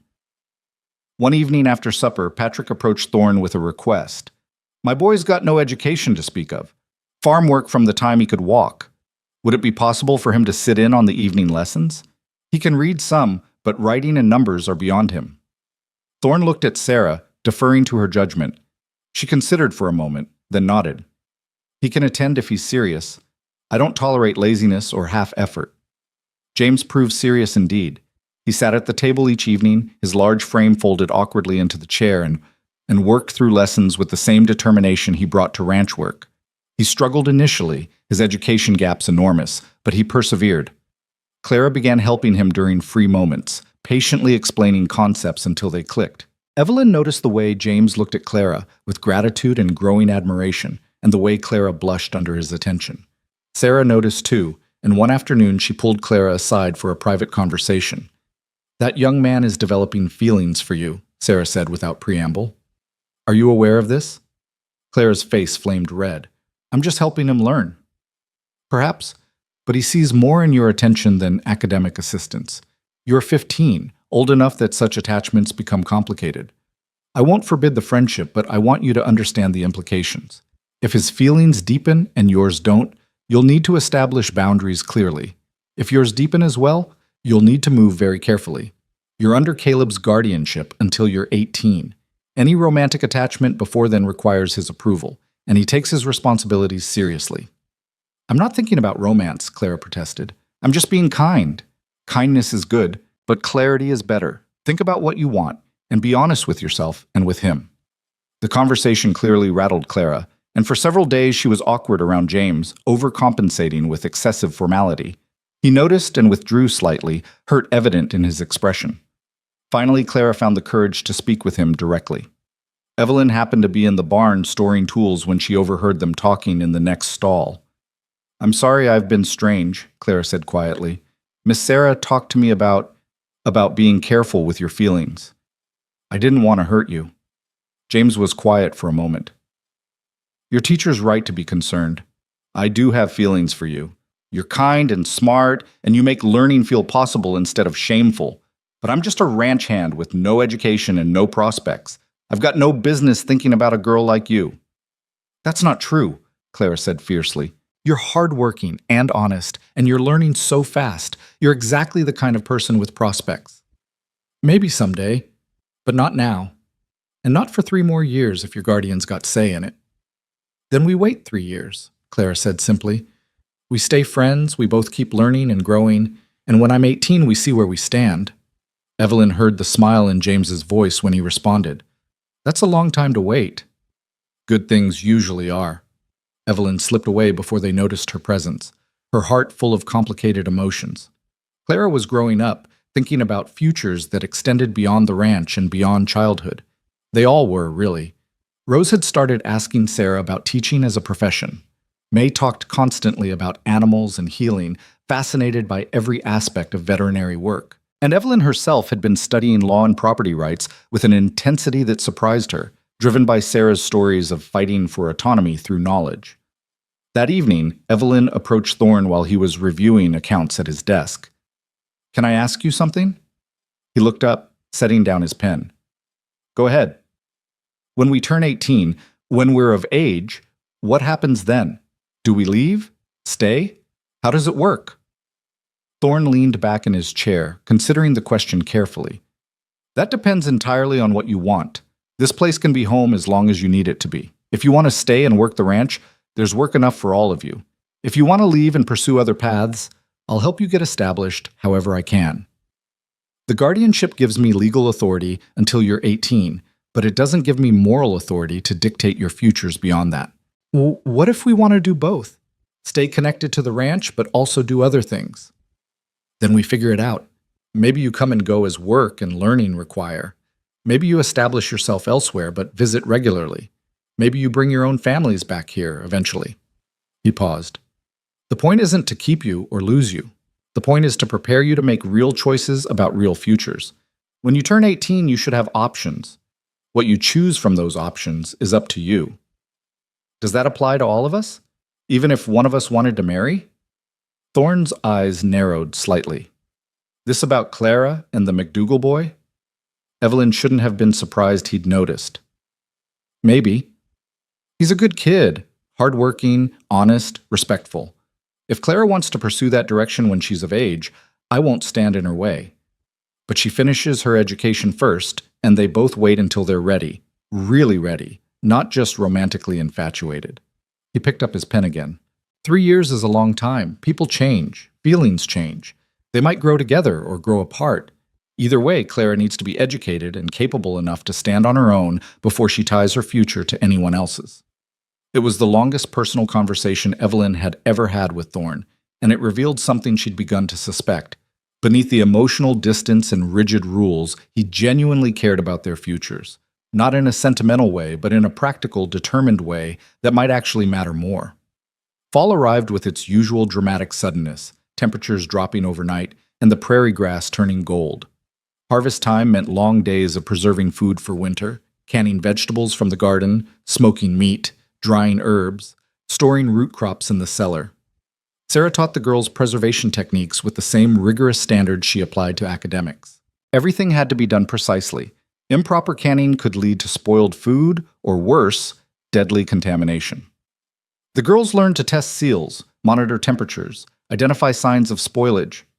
Winter survival depends on summer preparation, Sarah said, stirring a massive pot of tomatoes destined for canning. You can't improvise your way through a Kansas winter. You prepare or you suffer.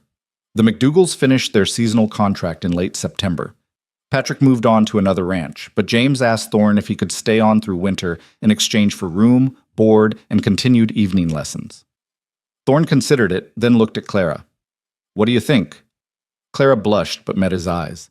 "I think he's a good worker who wants to improve himself. That seems worth supporting." "Sarah?" Thorne deferred to the housekeeper. "The boy's serious about learning. I've seen plenty of students with far more advantages accomplish far less. If he's willing to work hard and maintain appropriate boundaries, I have no objection." James stayed. He moved into a small room in the barn, not comfortable but weatherproof and warm enough with a good stove.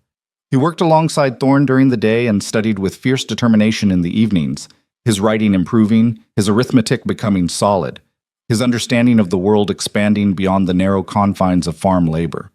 And he and Clara maintained their careful friendship, respectful of boundaries, but clearly counting the years until those boundaries could shift.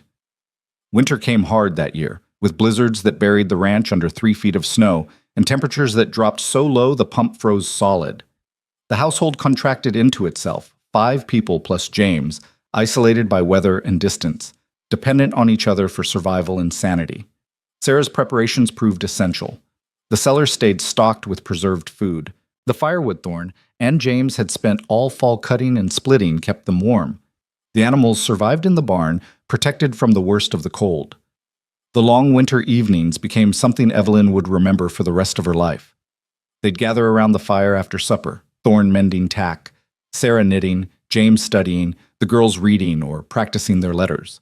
Sometimes Sarah would read aloud from novels, real literature that transported them beyond the frozen prairie to distant places and different lives. Sometimes they'd discuss what they'd learned, debating ideas and perspectives.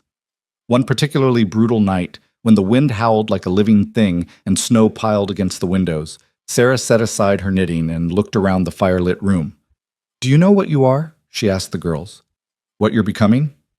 They looked at her uncertainly. "You're educated women. Literate, numerate, capable of critical thought.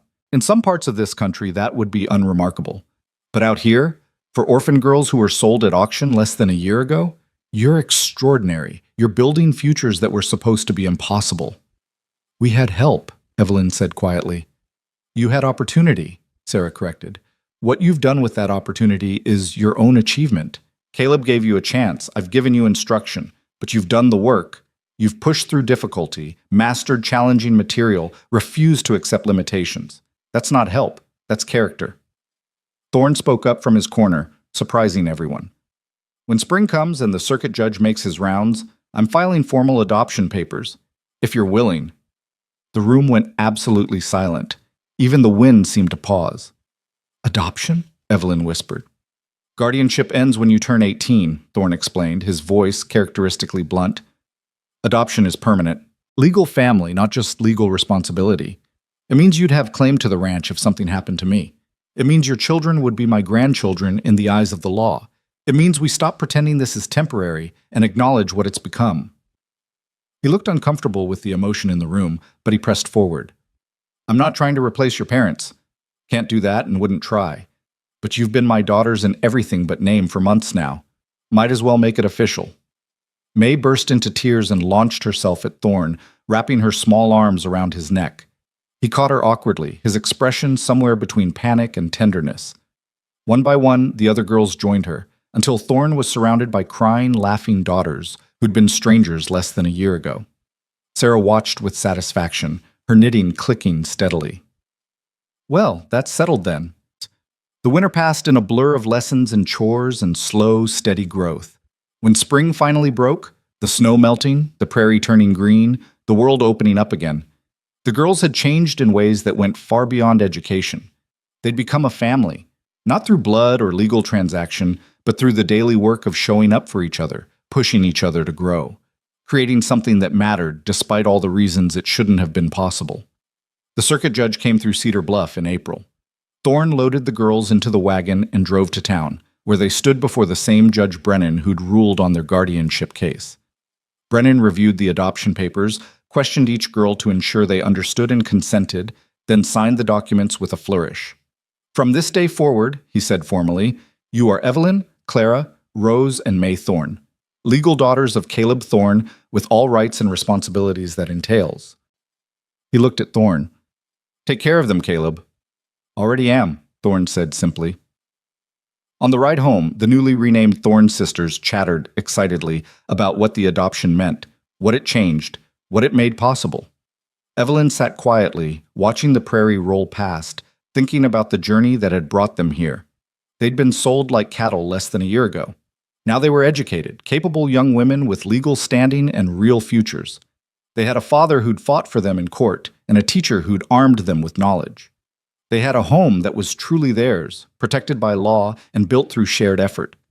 It wasn't the future their parents had planned for them, but it was a good future nonetheless, one they'd earned through resilience and hard work, and the courage to keep hoping even when hope seemed foolish. As the ranch came into view, Evelyn felt something settle in her chest, a sense of belonging, of rightness, of finally having found solid ground after months of uncertainty. They were home, they were family, and they were ready for whatever came next. Sarah met them at the door, flour dusting her apron from an afternoon of baking. "Well, is it done?" "It's done," Thorne confirmed. "Meet the official Thorne daughters." Sarah smiled, a rare, genuine expression of warmth. "Congratulations. Now get cleaned up. Supper's in 20 minutes, and I didn't spend all afternoon making a celebration cake just to have it get cold while you dawdle." Life on the ranch continued its rhythms, But everything felt different now, deeper, more permanent, more real. The girls threw themselves into their studies with renewed purpose, knowing they were building futures that could include but weren't limited to the ranch. James continued his own education, his feelings for Clara deepening into something patient and steadfast. Sarah pushed them all harder than ever, determined to prepare them for every challenge they might face. And Thorne, in his quiet way, became the father they'd lost, not through emotional declarations or obvious affection, but through steady presence and unwavering support, through teaching and protecting and believing in futures they were only beginning to imagine. The world beyond the ranch continued to turn, indifferent and often cruel. But here, in this small corner of Kansas prairie, 4 sisters who'd been sold at auction had found something precious and rare: a second chance, a real family, and the knowledge that they were worth fighting for. It was enough, more than enough. It was everything. 3 years passed like water through fingers, swift and inexorable, carrying them all toward futures that had once seemed impossible. The ranch prospered under Thorne's steady management and the girls' growing contributions. The cattle herd expanded. The land yielded generous harvests, and 4 sisters who'd stood trembling on an auction platform transformed into capable young women who could run a ranch, argue legal precedent, and navigate the complex terrain between who they'd been and who they were becoming. Evelyn turned 18 in the autumn of 1890, and the household marked the occasion with Sarah's best dinner and a new leather-bound ledger that Thorne presented without ceremony. "You've been managing the household accounts for 2 years," he said, as Evelyn turned the blank pages. "Time you started managing the ranch accounts, too. I'm making you a partner in the operation. 20% share to start, increasing to equal ownership when I'm gone." Evelyn stared at him, the ledger heavy in her hands. "I don't understand. Why would you—" "Because you've earned it. Because this ranch wouldn't function without your work. Because partnership is fairer than inheritance, and I prefer fair to sentimental." He returned to his supper as if he hadn't just altered the entire trajectory of her future. "We'll file the papers in town this week." Sarah caught Evelyn's eye across the table and nodded approval. Clara beamed. Rose looked proud. May clapped her hands with delight, and Evelyn felt the weight of real responsibility settle across her shoulders. Not the burden of ownership thrust upon her, but the dignity of recognition freely given. The partnership papers were filed, making Evelyn one of the youngest female ranch owners in the territory. Word spread quickly through Cedar Bluff and the surrounding settlements. Some people approved. Margaret Chen sent a congratulatory letter and a case of her finest preserved goods. Others disapproved, muttering about women overstepping their proper place and Caleb Thorne's questionable judgment. Evelyn ignored the critics and threw herself into the work. She'd been studying ranch management alongside household accounts for months, and now she applied that knowledge with fierce determination. She analyzed cattle prices and market trends. She negotiated supply contracts with merchants in Topeka. She even accompanied Thorne to a regional cattlemen's association meeting where her presence raised eyebrows, but her competence silenced most objections. One old rancher approached after the meeting, his weathered face skeptical. "You Thorne's daughter, the one he bought at auction?" Evelyn met his gaze steadily. "I'm Evelyn Thorne. Yes, I was purchased at auction in 1887. Now I own 20% of Thorne Ranch and manage its accounts. Do you have business to discuss or just curiosity to satisfy?" The old man barked a laugh. "Business. I've got 200 head to sell and your prices are fair. Just wanted to see if you had spine to match your numbers." He extended his hand. "Jacob Pritchard. Pleasure doing business with someone who doesn't waste time on false modesty." They shook, and Evelyn secured the cattle purchase at favorable terms. On the ride home, Thorne allowed himself a slight smile. "You handled Pritchard well. He respects directness." "I learned from you," Evelyn said. "You learned to be yourself. That's different and better." But not all developments that year were about business. Clara turned 18 in December, and on Christmas Eve, James McDougall approached Thorne with a request that had been 3 years in the making. Evelyn happened to be in the barn checking on a pregnant cow when she heard their voices in the tack room. She should have announced her presence, but curiosity kept her silent. "Mr. Thorne, sir, I'd like to ask your permission to court Clara, properly and with your blessing." Thorne's response was characteristically blunt. "You asking because she's 18 now and I can't legally stop you, or because you actually want my approval?" James didn't hesitate. "Both, sir. She's of age, so legally I don't need permission. But you're her father in every way that matters, and I'd never pursue her against your wishes. It wouldn't be right, and it wouldn't make her happy." There was a long pause. Evelyn could picture Thorne studying the young man who'd arrived as an uneducated ranch hand and transformed himself through sheer determination into someone worthy of consideration. "What are your intentions?" Thorne asked. "Marriage, eventually, but not rushed. I want to save money, establish myself properly, maybe buy a small piece of land nearby, or see if there's opportunity to work as foreman somewhere. Build something real before I ask her to share her life with me." "You talked to Clara about this?" "Not directly. I wanted your blessing first, but I think she knows how I feel, and I hope, she feels the same." Another pause. Then Thorne's voice, gruff but not unkind. "You've worked hard these past 3 years, educated yourself, saved your wages, conducted yourself with honor. I've got no objection to you courting Clara, provided she's willing, and you continue to treat her with the respect she deserves." "Thank you, sir. I won't disappoint you." "Don't worry about disappointing me. Focus on not disappointing her." Evelyn slipped away before they could discover her eavesdropping. At dinner that evening, James formally asked Clara if he could court her, his face flushed with nervousness. Clara said yes with a smile that lit up the entire room, and May squealed with excitement while Rose applauded. Sarah raised her glass of water in a toast. "To patience and proper conduct rewarded. May your courtship be as honorable as its beginning." They drank to that, and Evelyn felt something shift in the household. Not a loss, but an evolution. They were growing up, growing out, becoming people whose lives extended beyond the ranch that had saved them. Spring brought unexpected news. A letter arrived from Topeka, official and formal, requesting Evelyn's presence at a territorial legislative hearing. Judge Brennan had made good on his promise to push for legal reform, and the territory was finally considering a bill to prohibit the sale of children to settle debts. "They want you to testify," Thorne said, reading over her shoulder. "Tell your story, explain the impact, help them understand why the law needs changing." Evelyn's hands trembled as she took the letter. "I don't know if I can. Standing up in front of strangers, talking about being sold like cattle." "You can," Sarah said firmly. "You're articulate, educated, and living proof that children sold at auction are people capable of extraordinary things given the chance. Your testimony could change the law for every vulnerable child in this territory." "She's right," Clara added. "You have to go. We'll come with you." So they went, all 4 sisters plus Thorne and Sarah, making the journey to Topeka in late March.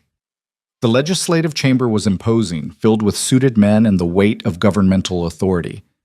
But Evelyn walked to the witness stand with her head high, remembering Sarah's lessons about competence and courage. The chairman of the committee, a silver-haired legislator named Morrison, asked her to describe her experience. Evelyn took a breath and told the truth. She spoke about the fever that took her parents, about Uncle Albert's drinking and gambling, about standing on that auction platform feeling less than human. She described Thorne's purchase and the terror of not knowing what fate awaited them. She explained the years of education and hard work, the court battle for guardianship, the adoption that had made them a legal family. "I'm here today as part owner of a successful ranch," Evelyn said, her voice steady.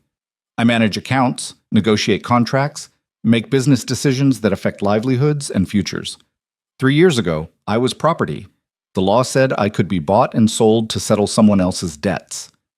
That law is fundamentally wrong, not because my situation worked out well, but because no child should ever be reduced to a commodity." Morrison leaned forward.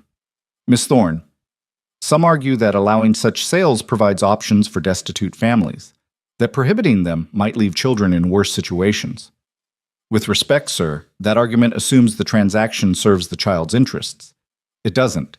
It serves the debtor's interests. My uncle didn't sell us because he thought we'd be better off.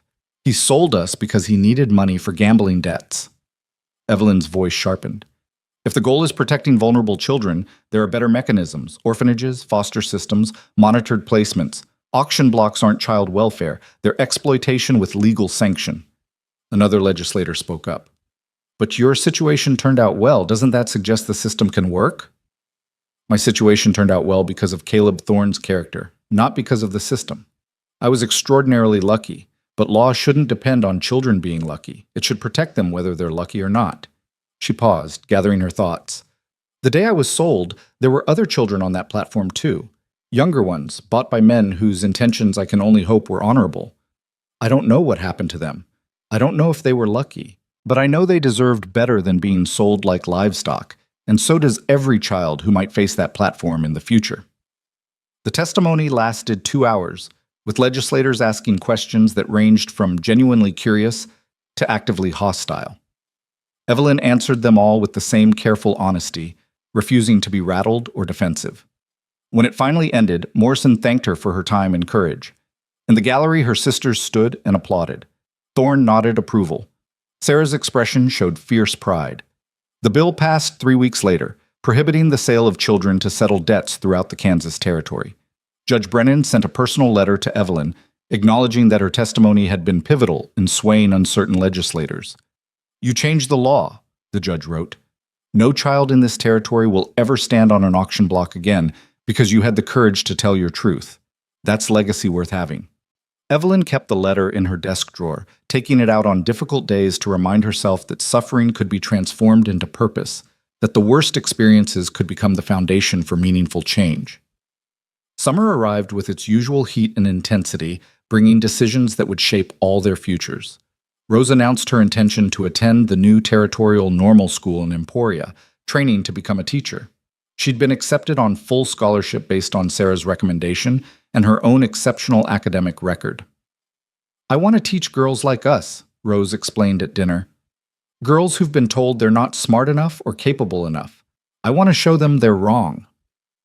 Thorne pledged to cover her expenses beyond the scholarship. "Education's an investment that pays returns for a lifetime. You go, learn, become the teacher you're meant to be." May, now 13 and showing remarkable aptitude with animals, had been apprenticing with the veterinarian in Cedar Bluff whenever possible. Dr. Harrison had pronounced her a natural and offered to take her on as a formal apprentice when she turned 14. "There's only a handful of women veterinarians in the whole country," Sarah warned. "You'll face resistance and skepticism at every turn." May's expression was pure determination. "Then I'll be so good they can't ignore me, just like Evelyn with the ranch accounts." Clara and James continued their careful courtship, spending supervised time together and building a foundation of genuine friendship alongside romantic affection. Thorne had offered James the foreman position on the ranch, with wages that would allow him to save toward buying his own land. James had accepted gratefully, understanding that Thorne was giving him the means to build a future worthy of Clara. As fall approached and the girls' lives began diverging toward their individual paths, Evelyn felt both pride and melancholy. They'd come so far together. Now they were becoming separate people with separate dreams, and that was right and necessary, but it meant the household that had saved them would never be quite the same.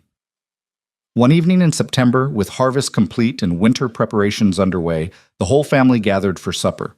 Thorne at the head of the table, Sarah beside him, the 4 sisters ranged along the sides, James next to Clara. They'd done this countless times over the past 3 years, but tonight felt different, weighted with the awareness that this configuration wouldn't last much longer. Thorne seemed to sense it too. After the meal, instead of immediately beginning evening activities, he remained seated and cleared his throat awkwardly. "Got something to say to all of you. Been thinking about it for a while, and tonight seems the right time." He looked at each person in turn. 3.5 years ago, I bought 4 girls at an auction because I was angry at injustice and couldn't stand aside while the world broke something else. I didn't plan to build a family, didn't think I was capable of it after losing Mary and Emma, but that's what happened anyway. He paused, clearly uncomfortable with the emotion in the room, but pushing forward. "You're all going different directions now.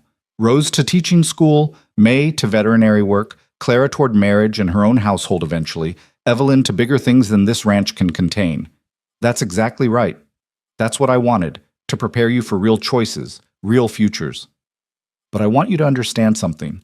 This place, this ranch, this table, this family, it's yours for as long as you want it. You can leave and come back. You can bring your own families here. You can make this your home base while you build other homes elsewhere. However you need it to work, we'll make it work." His voice roughened slightly. "You're my daughters, not because of some legal paper or some transaction, but because you've made yourselves part of my life in ways I didn't know I needed. So you go chase your dreams and build your futures. But remember, you've got a place here. Always." May burst into tears. Rose followed. Even Evelyn felt her eyes burn with emotion she usually kept controlled. Clara reached across the table to grip her sister's hands, and James looked away politely, giving the family their moment. Sarah stood and began clearing dishes. Her usual brisk efficiency gentled slightly. "Well, that's settled. Now, I believe there's pie in the kitchen, and it won't eat itself." The moment passed into normalcy, but its weight remained.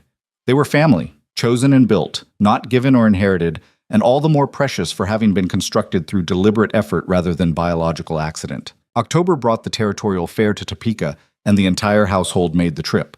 It was part celebration, part business. Thorne had cattle to show, Evelyn had contacts to maintain, and the girls wanted to see the wider world beyond their corner of Kansas. The fairground sprawled across acres of land filled with livestock exhibitions, agricultural displays, contests of skill and craft. People from across the territory gathered to trade, compete, and socialize. The Thorne family moved through the crowds together, drawing occasional curious looks, a rancher and his 4 adopted daughters, one of them his business partner, all of them clearly competent and confident. At the women's pavilion, Evelyn encountered a group of women discussing property rights and legal reform. She joined the conversation and found herself among activists working to expand women's legal standing in the territory. They were educated, passionate, strategic in their approach. One woman, a lawyer named Catherine Walsh from Kansas City, was particularly impressive. She spoke about recent victories in property law, ongoing battles for suffrage, and the need for women in business and government to support each other. "We need more women like you," Catherine said after hearing Evelyn's story. "Women who can demonstrate competence in male-dominated fields. Would you consider joining our association? We meet quarterly in Topeka to strategize and support each other's efforts." Evelyn agreed immediately. This was connection to something larger than the ranch, larger than her individual success. This was participation in the work of changing systems that limited women's opportunities. At the livestock exhibition, Thorne's cattle won multiple ribbons, validating years of careful breeding and management. The prize money was substantial, and Thorne split it evenly with Evelyn according to their partnership agreement. "What are you going to do with your share?" he asked, as they walked back through the fairgrounds. "Invest in expansion," Evelyn said. "Buy breeding stock, improve our herd quality, and donate some to the Women's Legal Association. They do important work." Thorne nodded approval. "Your money, your choice, both seem sound."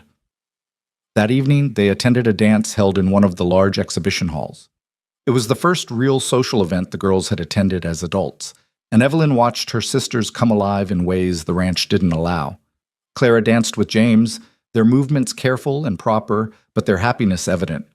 Rose charmed several young teachers from Emporia, discussing pedagogy and educational philosophy. Even May found a group of girls her own age and disappeared into giggling conversation. Evelyn stood at the edge of the dance floor, watching it all with satisfaction. They'd come so far. They'd become so much. A voice beside her said, "You're Evelyn Thorne? The one who testified before the legislature?"